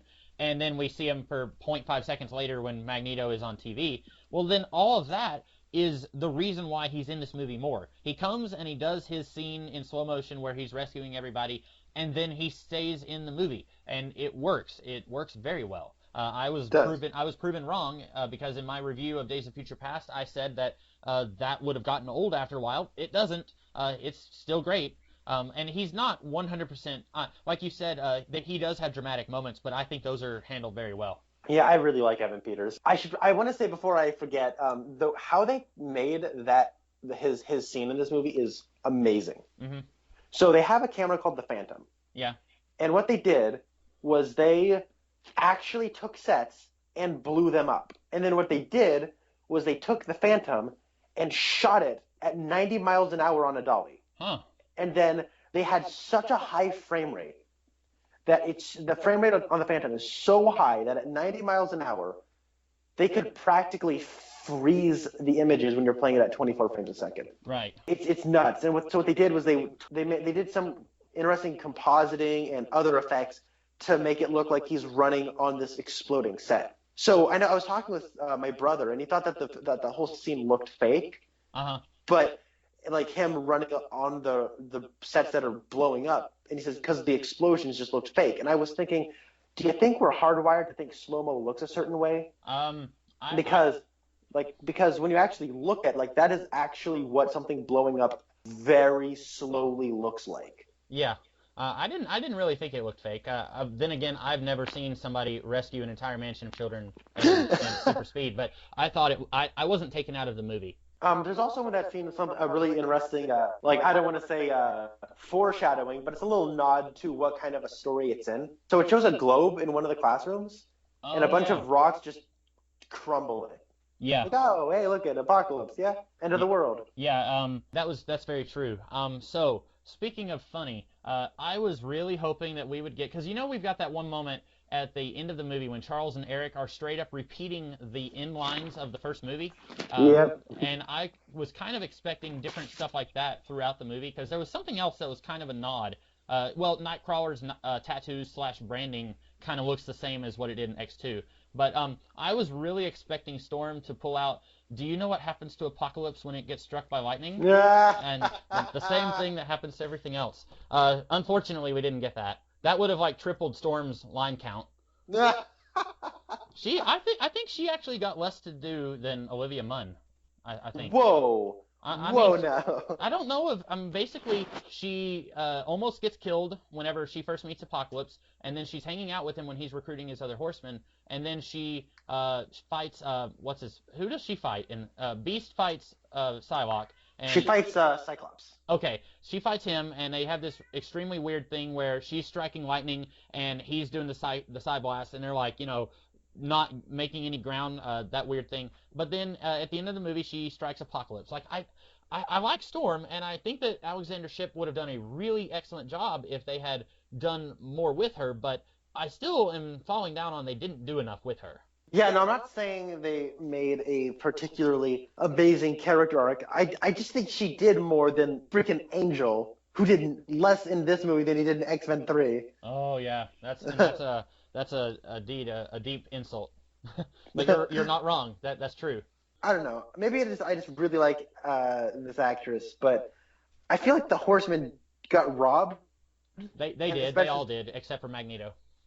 I really like Magneto. I like his subplot. I think it's weird that he just kind of gets loose. He gets, they let him off scot-free. Yeah, well, they At did the that. They did that in Days of Future Past. It didn't make any sense there, where he said, "Hey, I just tried to murder the president, or sort of, and or murder Mystique in front of the president and in front of all these other high-ranking human officials. You should just let me go. I won't do it again. I promise." It was weird in Days of Future Past, and it's still weird here. Yeah, but so don't you think that at the end of Days of Future Past and between this Days of Future Past and Apocalypse that that he would be starting the Brotherhood? Well, he did that at the end of X-Men First Class. I want to read something that I pulled from Twitter. There is a guy, he used to do a webcomic that I read called Comics Critics, and his name is Sean Whitmore, if you're interested in following him, anyone listening to this. And he had a series of tweets talking about the X-Men, and I think subconsciously this has been bothering me about the X-Men since First Class ended. Or really, I guess since I found out Days of Future Past would be set in the 70s. But definitely, I was feeling something off when First Class ended, and I just wasn't sure how to put it into words. So I want to read this because it's very appropriate for what we're talking about. He says, "It's funny about the X-Men movies. The last three all ended on a note that promised a better movie than the one we had just seen. First Class ends with Magneto in classic colors forming his Brotherhood, while the X-Men in classic Xavier colors wait to stop him. Does anything come of this? No. Both teams disband off-screen, and Magneto is apparently caught by humans, somehow, and locked up for years. Days of Future Past ends with Xavier and Magneto both renewed in their purpose in the past, which will eventually lead to a full team of X-Men in the present. Then Magneto retires, Xavier reopens the school but with no X-Men, and the whole next movie is devoted to getting them back into action. Apocalypse ends with a good team of A-list X-Men in somewhat colorful, not all boring black costumes, ready to take on whatever threat pops up next." And then he says, "I can't wait to see how they squander that premise in the next movie."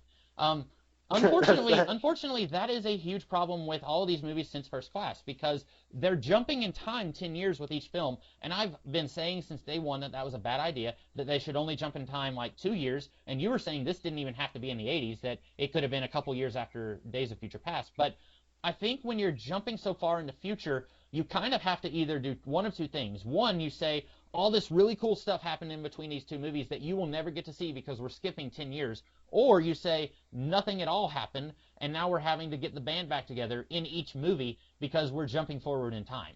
And I don't know if they're going to be doing a jump into the 90s with X-Men 4. We'll talk about that later. I'd like to do a thing where we talk about what we'd like to see with this franchise. But it's a problem that these movies have been having, and I think that leads to there being problems with the way Magneto is handled here. Because at some point you would think that he'd be forming his Brotherhood, and I guess shortly after the events of Days of Future Past, Xavier called him on telepathic Skype and said, "Hey, you should go and retire because we'll come after you if you don't," or something like that. Or maybe he just came to the realization that he didn't need to do what he does. It's a very weird thing. Yeah, it is strange. So it's constantly regressing itself, and it's like apparently nothing of merit happens between decades. Yeah, I was thinking about that, how somebody in the 2000s X-Men timeline should be saying, back in our day, nothing happened except for once every 10 years, and now we've got an adventure every 2 years. It's crazy. Yeah, you're right. It's like, oh, it's been 10 years. Something's about to happen, guys. That's the pattern that we've been following ever since the early 60s. I think the big problem with this is that Magneto, he keeps flip-flopping, like you said. He will go from, he was an ally to the X-Men when they first formed, then he says, okay, I'm going to go form a Brotherhood. And then he goes to prison, like this guy on Twitter said, and then he's an ally to the X-Men for about a minute and a half, and then he says, okay, I'm going to go kill Mystique, and then he goes off into the distance, and you're assuming that he's going to continue being Magneto after Days of Future Past, and then he goes and he gets nasty with some Homo sapien girl and has a daughter, and at the end of this movie, he briefly is Magneto once again, and then he says, no, I'm going to be their friend again. And at this point, I just don't care. It's like the Ross and Rachel thing from Friends, where they kept going back and forth. It's like, we're together, we're not, we're together, we're not. By the end of season 10, when they finally got together, it didn't matter to me anymore. I just wanted them to stop. And I feel like at this point, we know that if they do an X-Men 4 set in the 1990s, that Magneto is going to go back to being Magneto somehow. And it's stopped being interesting at this point because we've seen him go through this I need to be Magneto thing in every movie. And yeah, that's true. It's stopped being interesting to me, unfortunately. Did you have anything else you wanted to say about that? No, I love not James. I love Michael Fassbender as Magneto. Me too. I love his conflict. I just wish we would stop regressing and doing the same conflict over and over again. more than anything, it's just frustrating to me because Yeah. while I like this conflict and I love the way he plays it, it's not progressing. Like, I want to see it go somewhere. Exactly. And I really liked that he has a family at the beginning. I was kind of sardonically referring to that earlier, but that comes right out of, again, pulling from not the movie to talk about why I love the movie, but there is a comic book series in the 80s called X-Men Vignettes, which was basically each issue focuses on one of the X-Men characters and is kind of just a soft, quiet moment in their lives. And we get to see one issue set before the beginning of the X-Men series, before Xavier founds the X-Men, where Magneto has a wife named Magda, and he has a daughter, I think, named Anna. And then he saves someone's life with his magnetism, and then they come and they burn his house down, and his wife and daughter are stuck inside, and they refuse to let him go in and help them. And that's kind of what starts his I really hate humans at this point in his life. Like, he was part of the Holocaust, but that didn't start his crusade against humans. It was the humans specifically targeting him because he was different. And they pull that straight into this movie. It's almost identical, except it's a little bit more accidental how the humans kill his wife and daughter. But I really love that. But like you said, it keeps happening, and it keeps being... We've had, like, 3 origin stories for Magneto at this point, and so, like, it stopped being interesting for me. Yeah, just in general about this movie, for me, is this movie was not what I wanted it to be. Right. But that's fine. Like, my favorite superhero movie ever made is Dark Knight Rises, and that movie was extremely different than what I wanted and what I expected. So this movie was extremely different than what I wanted and what I expected. Fine. So on its own terms, there's a lot of wasted potential, and there's a lot of things that I wish it would have done. But fine, judge the movie we have, not the movie we could have gotten, right? Right. I do think, though, that there's a lot of storytelling snafus, and there's a lot of things that just could have been. And I feel this movie was one draft away from being incredible. Which I think if this movie came out like next year, if they just spent one more year on it, I think it would have been amazing. And also, you would not have all of the people who keep comparing it to Civil War. I have seen like 3 people say, well, we've had a whole lot of superheroes fighting each other this year, and this is yet another entry in that. And I was thinking, stop, this is entirely different. Like, first of all, we don't even have that much of the superheroes fighting each other in this movie. And second of all, it's a different movie. It's about different things. Well, the reason critics do that, and the same thing happened when like Ratchet and Clank came out and people would compare it to Zootopia. Oh, okay. And like, trust me, Zootopia is actually a really good movie, and Ratchet and Clank is terrible, but like really terrible. But the reason critics do that is because the at its core, a critic's job is to give their opinion on what the viewer should spend their money on, despite, so like, let's say you have the option to see Zootopia or Ratchet and Clank. The reason they're going to compare the two is because these two are going to be playing at the same time at a movie theater. And the reason I'm going to try to convince you to watch Zootopia is XYZ over Ratchet and Clank for A, B, and C. Same thing with these superhero movies. The reason they're comparing it to Civil War is like, hey, Civil War is the last superhero movie we got. It's very popular. It's a very good movie. And I think you should watch it over X-Men Apocalypse because of X, Y, and Z. That's fair. I just wish that they would judge the movie on its own merits and not say, well, it's not as good as Civil War, because that's outside of... That would be like me reviewing this movie, like professionally, being a reviewer, and saying, well, it's not as good as the Age of Apocalypse comics, what can you do? Like, you know what I'm saying? Like, I understand where you're coming from. I get it. But it's a very bizarre thing for them to be comparing it to that movie. But anyway... The absolute worst thing is when they're like, the last Marvel movie was Civil War, and this Marvel movie's not the last Marvel movie. Right. It's like, yeah, it has the word Marvel at the beginning because it's based off of Marvel characters, but this isn't even in the same timeline. It's owned by a different studio. I'm sure that confuses a lot of people who aren't as invested in it as fans. Maybe not as many people as I would think. I only had one other thing to complain about with this movie. Did you have many more complaints? So let's get to the finale. Yeah, you said you don't like disaster movies. 90s disaster movies are the worst thing to happen to the movie industry. I hate them so much.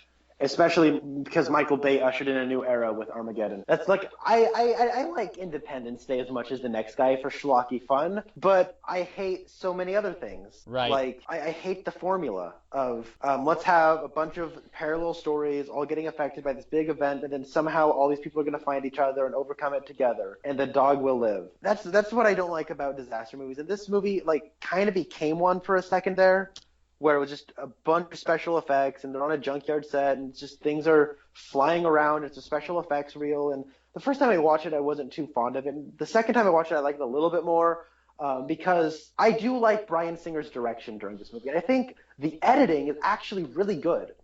I know some people are going to be like, what? But the tone. Yeah, I know the tone. Like, here's the thing. Bryan Singer, I think, is a good director. I don't think he's great. I don't think he's one of the best in the business. He's a competent director. He's good. But that's about it. I don't think he's one of the, you know what I mean? Usually people are like, Christopher Nolan, oh my God, great director. Oh my God, Michael Bay, he sucks.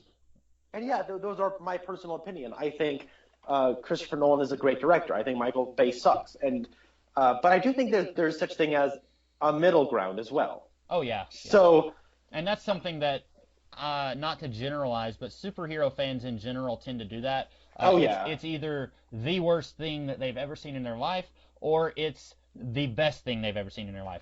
Very, very rarely do I see people who will say it was all right. And I think a lot of people probably, if they are going to be honest with themselves, the people who are saying this is the worst thing ever, the people who have forgotten that Wolverine Origins exists, those people would probably, if they're being honest with themselves, they would say that this is an all right movie. It's not the worst thing they've ever seen. Yeah, because that's where I am. I think this movie is just okay. And probably, if I was going to be really honest with myself, I would say that too. But I still think it's the better X-Men movie that we've seen. And you know, as an X-Men fan, like subjectively, it was probably a lot of like wish fulfillment on your side. Like, oh my God, I get to see this. Oh my God, I get to see this. Oh my God, I get to see that. That probably made you very happy. Yeah, I will say my one last complaint was and this has been a thing in all of the movies, but a lot of characters get shafted, and I wish they didn't. I've mentioned Storm. She doesn't get a whole lot to do. Jean Grey gets some to do. Nightcrawler gets a little bit to do. Nightcrawler actually kind of reminded me of C-3PO from The Force Awakens. There's one moment where Beast and Mystique are talking, and they're both saying, "You're not blue." Oh, and I'm not blue either. And then Nightcrawler like pops in and says, "I'm blue."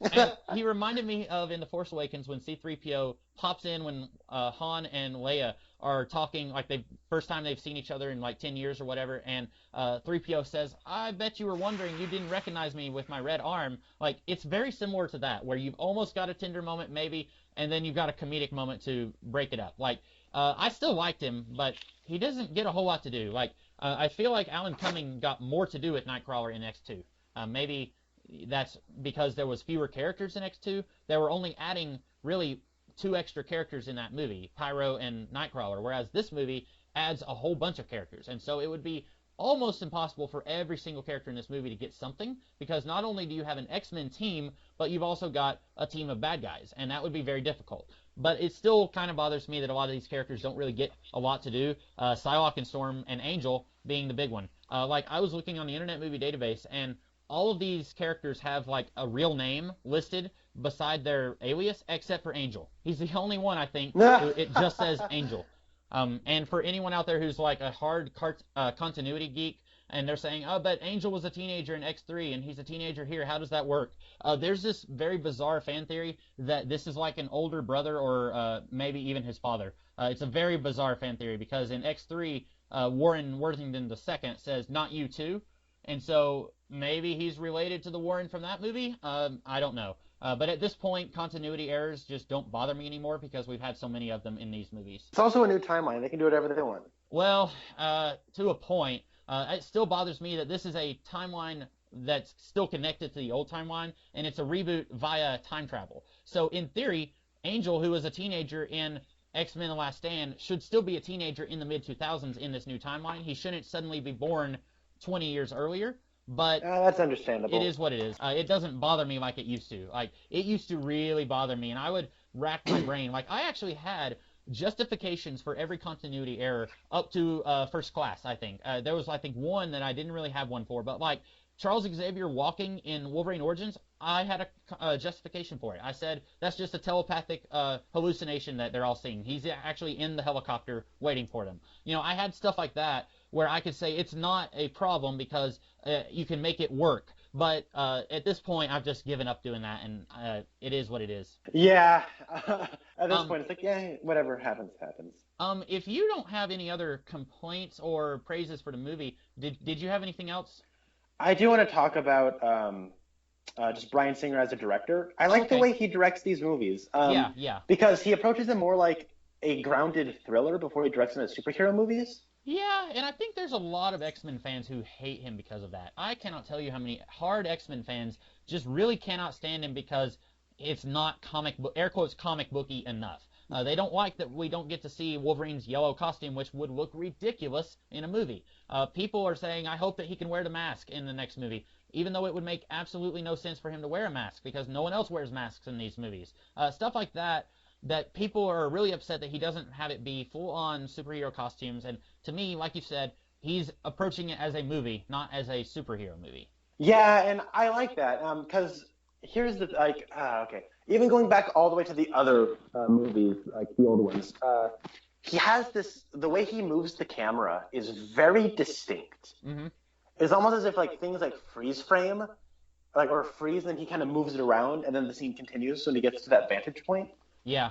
And I like it. It's very unique, and I'm always aware when I'm watching a Bryan Singer X-Men movie. I really like that. And he does a lot of that in this movie. And I think he kind of gets away from that in the last hour of the movie. It becomes, the Wolverine Rampage looks like a Bryan Singer action scene, but at the end when it's just powers happening, that's my least favorite kind of comic book trope is when especially when we get new gods in DC Comics, or we get people who have telekinetic powers, or they can do something with their mind, and then it's just them doing an action pose while they're in the air, and there's a whoosh looking sound effect or something. And I call it powers happening because I don't know what exactly is happening, but powers are whooshing somewhere, and it's doing something because powers. Yeah.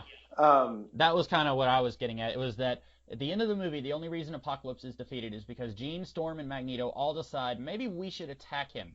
And they wouldn't have, there is no single character who tips the scales. It's everybody at once attacks him and they tip the scales. They do it earlier, and then it's not working. Oh, okay. And then when it becomes a mindscape thing, and I actually like this cross-editing where it shows Jean coming on in into the mind, and while she's walking out, and then while she's unleashing the Phoenix Force, inside of the mind, it shows her it's an extreme close-up of her face screaming with that blue light on her face. Right.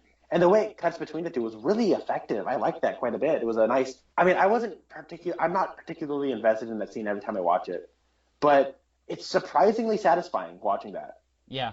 And I'm not sure why. I think just the way it's directed and the way Sophie Turner plays it is really good. I like the way he directs these movies, and every once in a while there'll just be a shot that is really beautiful. There's the shot of the sun coming down through the cave towards the beginning. It's a beautiful scene. Not a scene, but a beautiful shot. And I like the way he incorporates the media of the time. In Days of Future Past, there's that sequence where Washington, D.C., where Mystique and Beast and all of them are loose in the Capitol. And then somebody's filming it on 8mm footage. Right, yeah. That is really cool. And then in this one, Moira McTaggart has that little camera. And when she takes a picture with it, it shows a very small Polaroid image of that. Right. Yeah. And I really like the way he incorporates those things. And even at the end, there's a shot that's in slow mo from the side, Magneto flying while he's throwing metal at Apocalypse. Right. But it's from it's in shot in profile. Yeah. And it has this very almost 300-ish look to it. Although it looks better than a Zack Snyder movie, but there's and then there's just these shots that are just really good that just look really cool. And I know a lot of people don't and I understand when people say they don't like the way these movies are directed. I get it, but it has this almost an espionage thriller look to it that just has an aesthetic of superheroes. Right. It's so weird, but it's 16 years later, it's still unique. Yeah. So they must be doing something right. Yeah. I like a lot of the Bryan Singer stories. It's hard for me to explain. I liked the first two movies a lot, and then I still wish that they could have. I didn't like because one of the screenwriters for X-Men 2 talked about what they wanted to do on X-Men 3, and I don't think he was actually involved in X-Men 3, but the way they talked about it still sounded very odd, and it would have been tonally very different from the first two X-Men movies. But I wish they could have done like the Cure storyline as X-Men 3, and then save the Phoenix storyline for X-Men 4 and do something different than what they had suggested. But I have liked most of Singer's movies. I didn't care for Days of Future Past, but overall, I've really enjoyed what he's done. But I also am kind of, a lot of his choices that he's made just on a story level in Days of Future Past and in X-Men Apocalypse have left me scratching my head a little bit. Not necessarily his directing, but more like, okay, why did you not let Storm do more? Or why did you have Magneto go back and forth 3,000 times since X-Men First Class on whether he was going to be Magneto or not? Stuff like that, which part of that wasn't his fault. That was also partly Matthew Vaughn's fault. But I feel like, we've had some very bizarre story moments in this franchise that have been under his hand. Maybe not entirely his fault, but partly. Oh, yeah, definitely. Because, as a director and a producer, you do have that form of control, even if Simon Kinberg is your screenwriter. Right. Well, and he was on this movie, but also we had some of the screenwriters from X-Men 2 were on this movie. Well, yeah, they all got story credits. Oh, okay, so that doesn't really mean a whole lot. It could have been like they did an earlier script and then it was rewritten to the point where it was non-existent. Yeah. Oh, okay. And then Bryan Singer himself even got a story credit. So. Right, I remember that, yeah. One more thing I want to kind of whine about, even though it doesn't really have to do with anything in the movie. It's just, I remember reading an interview when he talks about how he was researching cults, and the Four Horsemen are more representative of the four factions of the Apocalypse cult. I remember you telling me about this once and off camera. So Archangel is the military faction, Magneto is a political faction, Storm is the youth faction, and Psylocke is the sexual faction. Right. And how the cults usually go to these four areas to establish control. But that's such an amazing idea. And they don't do it in this movie because we see the Four Horsemen recruited in this movie. When you were telling me about that, I was thinking, okay, so what they're going to do, all four of them, except maybe Magneto, all three of them are going to be recruited before the events of the movie, and then we'll get to see some of that in action. But we didn't get to see any of that. Yeah, it was just they show up, and then they just obey him, and that isn't even in the movie. That was such a brilliant idea, and while Singer probably had all that in his mind, it certainly didn't appear that way on the screen. Right. Yeah, that was, I remembered you telling me about that, and then when I watched the movie, I was thinking, well, we didn't really get any of that at all. We don't even know what their purpose is in his team other than working with him. We don't know what Psylocke's job is beyond stabbing people. But yeah, again, I think maybe one of our biggest complaints other than the Alkali Lake thing is give the Horsemen more to do. If we could go back in time and change this movie, that would be the big thing, right? Oh, yeah. Yeah, so I wanted to, if you didn't have anything else about the movie itself, we did something like this when we talked about Batman vs. Superman. What are your hopes and dreams for future X-Men movies following this one? Just real quick, anything? I know I kind of surprised you on this. If you don't have anything right off the top of your head, I had a couple things I can mention. So, as somebody who just isn't, I'm not well-versed in X-Men. I don't have anything against them. In fact, I didn't even see a single X-Men movie until 2014. Whoa! Yeah. Well, because that was that was when I started going to the movies, now pardon the pun, religiously. But at the start of 2014, I was like, I've never seen a single X-Men movie, and, there's a new one coming out that's, the culmination of all the ones that had come before it. So then I just watched all of them throughout the year until I saw Days of Future Past. So, and then you were one of us. No, I'm just kidding. I'm just kidding. So I feel like I was catching up on a childhood I missed out on. But when it came to these X-Men movies, I just kind of roll along with them. Whatever they want to do, I'll come in and watch it. Okay. And that is one of those things where unlike DC Comics, I know DC Comics fairly well. I barely have a working knowledge of the Marvel universe. Okay. Let alone the X-Men part of the Marvel Universe. So whatever they want to do, I'll check it out. Okay. But as far as hopes go, I want to see them just progress Magneto, make him the leader of the Brotherhood of Mutants. Now that we have these really cool costumes, I want to see Mystique have a smaller role. I want to see Scott be leader of the X-Men. I want to see all this. I guess stuff that a lot of fans want to see because I know apparently a lot of fans are like, oh my gosh, I'm so sick of seeing the same thing. I want to see more comic book faithful adaptations. Which and I get that. Doesn't even make any sense at all because at this point, if the Marvel Studios, if they suddenly got the X-Men today, you would not see the Dark Phoenix saga like it happened in the comics. You would not see Days of Future Past like it happened in the comics. Like, a lot of the stuff from Marvel Studios isn't even as comic book faithful as people pretend it is. So Yeah. that's a very bizarre complaint that I hear. They want to see Fox treat the X-Men the way Marvel Studios treats its properties. The same way it kind of has a very zany, ungrounded superhero way. Which would be weird at this point because so many of these movies weren't grounded, or they were grounded. It would be weird to suddenly go in that direction, but at the same time, I feel like you could have an actual perfect X-Men movie, which this came close, but it did have flaws. You could have an actual perfect X-Men movie, and I think that at this point, there would be people still complaining that it wasn't enough like the Marvel Studios stuff. Right. But the thing is, like, I know a lot of people have just been sick for the last 16 years that we haven't gotten the comic book faithful adaptations of the X-Men.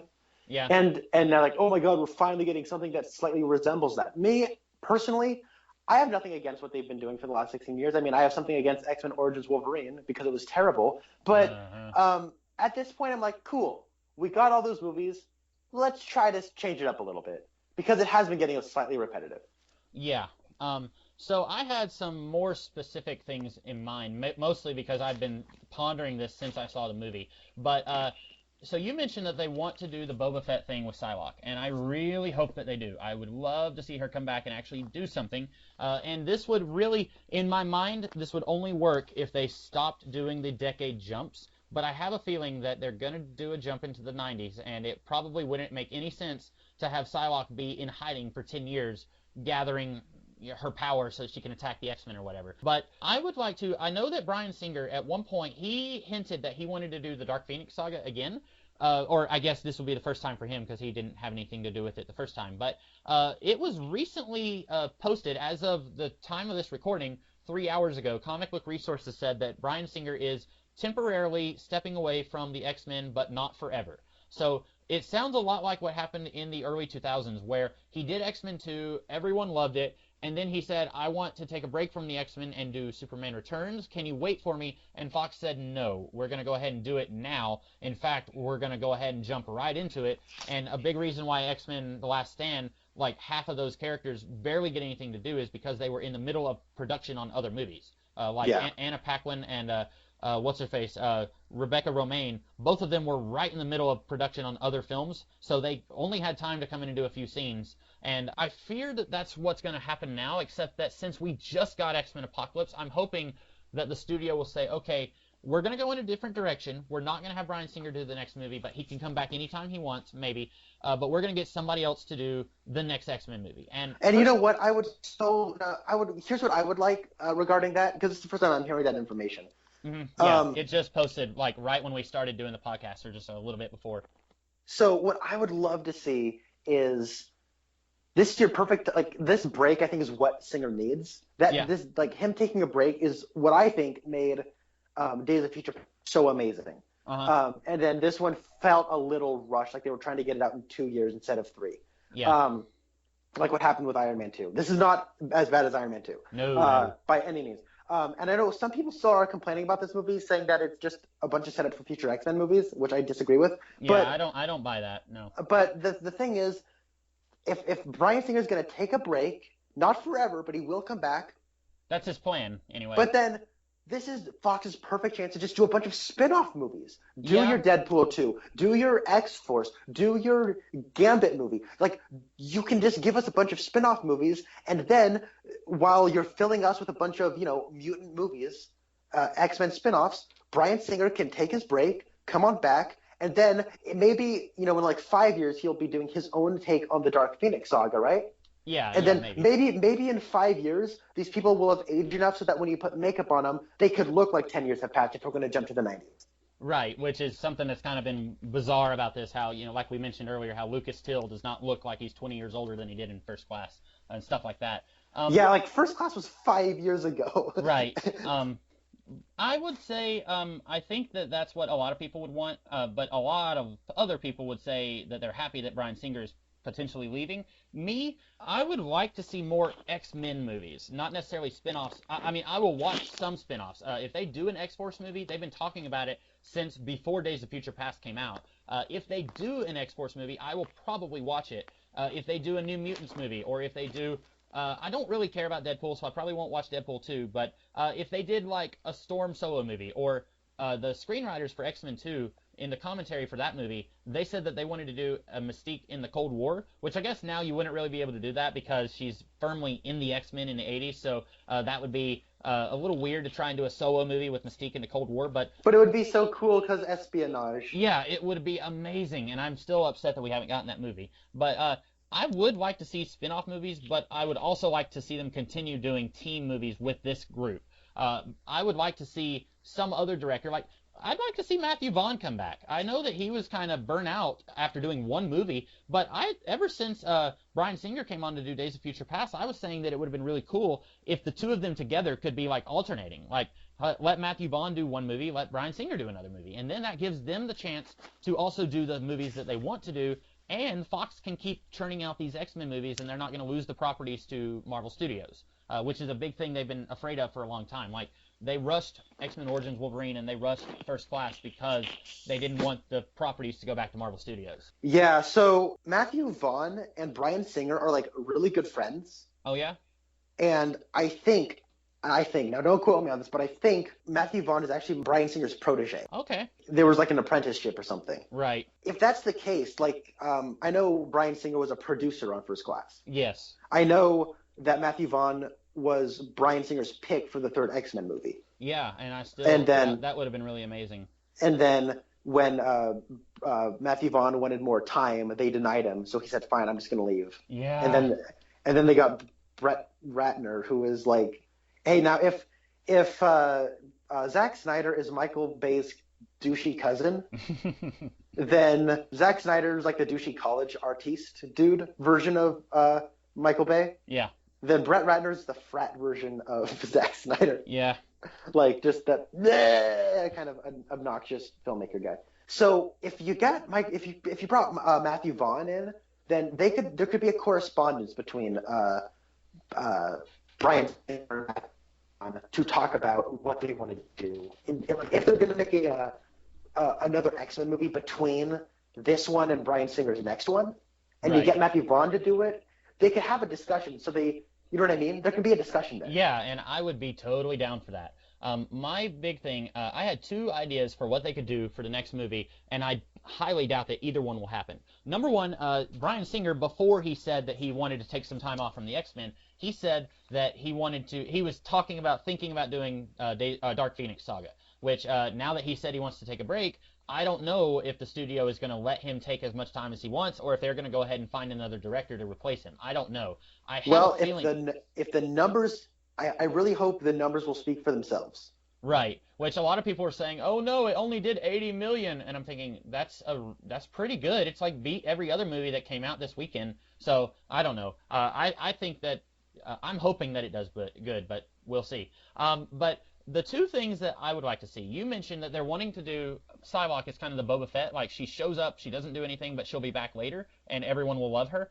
I would like to see, in the comics, just a few years ago, about 5-ish years ago, they did a storyline it was in Rick Remender's Uncanny X-Force, where all of the followers of Apocalypse had gone off into space and maybe died, and so there was a new child Apocalypse that the followers were raising, and they were going to train him to be the next Apocalypse. And then the Uncanny X-Force team, they kill the boy, but then they clone him. It's a big thing. I guess I shouldn't have spoiled that. I just realized that other people might not have read that story, so I apologize. But I would like to do something like that, where maybe Psylocke goes and finds all of these other followers, because at the beginning of the movie, we saw some guys in that cave bowing down to Apocalypse, who is still in suspended animation. Maybe she finds those guys, and somehow they can, like, resurrect Apocalypse. Maybe you could use Oscar Isaac again, or maybe get a little boy to do it. Who knows? But I would like to see them do something like that, where they could follow up on the Apocalypse thing, since he was allegedly killed here, but then you also wouldn't have him be the most powerful mutant on the planet because he's been re-resurrected. I think that would be really cool, and it would be something slightly more recent from the comics that you could bring up. Also, I would personally, if you're going to do Dark Phoenix, I wouldn't mind seeing that happen, but I would rather them wait another movie. For the movie that comes after this one, I would like to see Jean kind of getting to know her friends, and we get to know her a little bit more than what we did here.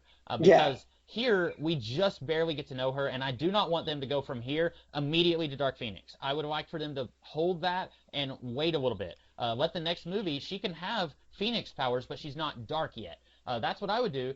And then for the next movie, if you don't want to clone Apocalypse, I would like to see Onslaught. Onslaught was this thing in the 90s where you had a combination of Professor Xavier's psyche as well as the powers of Franklin Richards and I think Nate Gray and Magneto creating this huge super mutant with Magneto's armor. I would like to see a simplified version of that. We got to a little tease of a Dark Xavier in this movie when Apocalypse was taking over his mind while he was in Cerebro, and he says, "I've never felt power like this before." I would like to see something more with that. The problem that I have with this is that and also with my other idea about Dark Phoenix happening on down the line, the problem is that Days of Future Past has already shown us this timeline in the future, so we know, according to Days of Future Past, that Storm, Beast, Wolverine, Professor X, Cyclops, and Jean Grey are all going to survive up until that point. So I still, more and more, I like that scene at the end of Days of Future Past less and less, because now it's removed any dramatic tension concerning those characters in these movies set in the past. Well, I disagree. How so?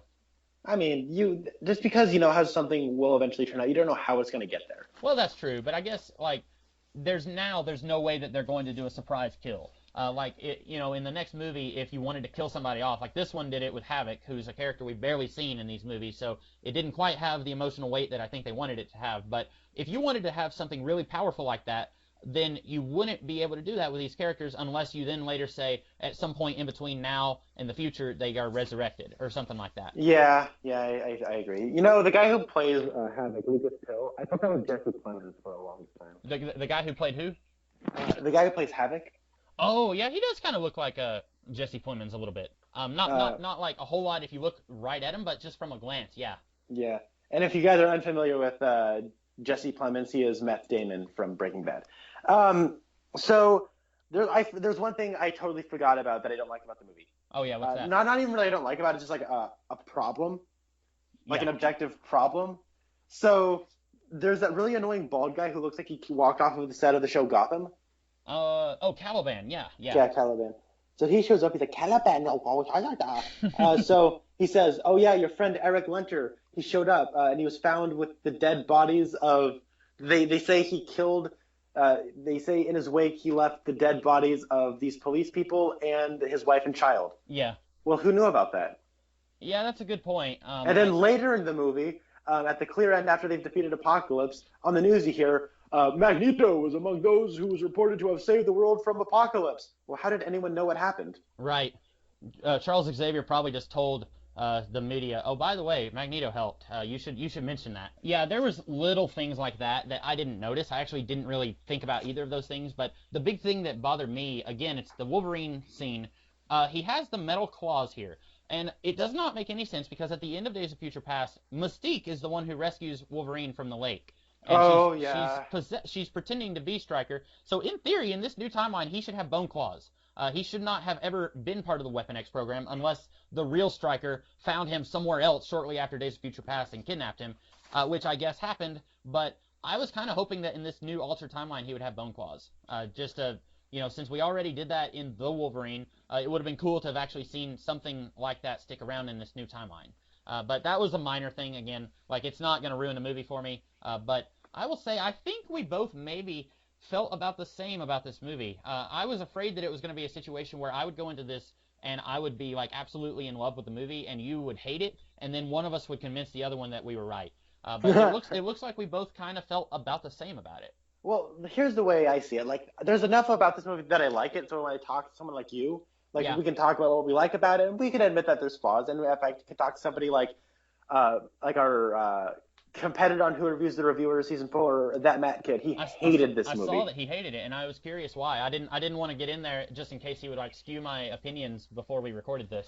Yeah, but I know he hated it. But I feel like if I talked with him, like we could talk for a couple of hours. And I'm like, yeah, you're right. Yeah, you're right. Yeah, you're right. I get that. So, like, I'm really, like, kind of in the middle about this. I'll definitely watch it if I'm marathoning all the X-Men movies.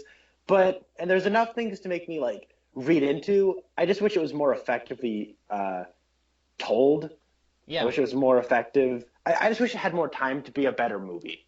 Yeah, that's fair. I I totally buy that. That's probably one of the first rational critiques about this movie that I've heard, because a lot of the criticisms that I've been hearing is just, oh, it sucked. Why couldn't he just blow up the world like Shaw did in First Class?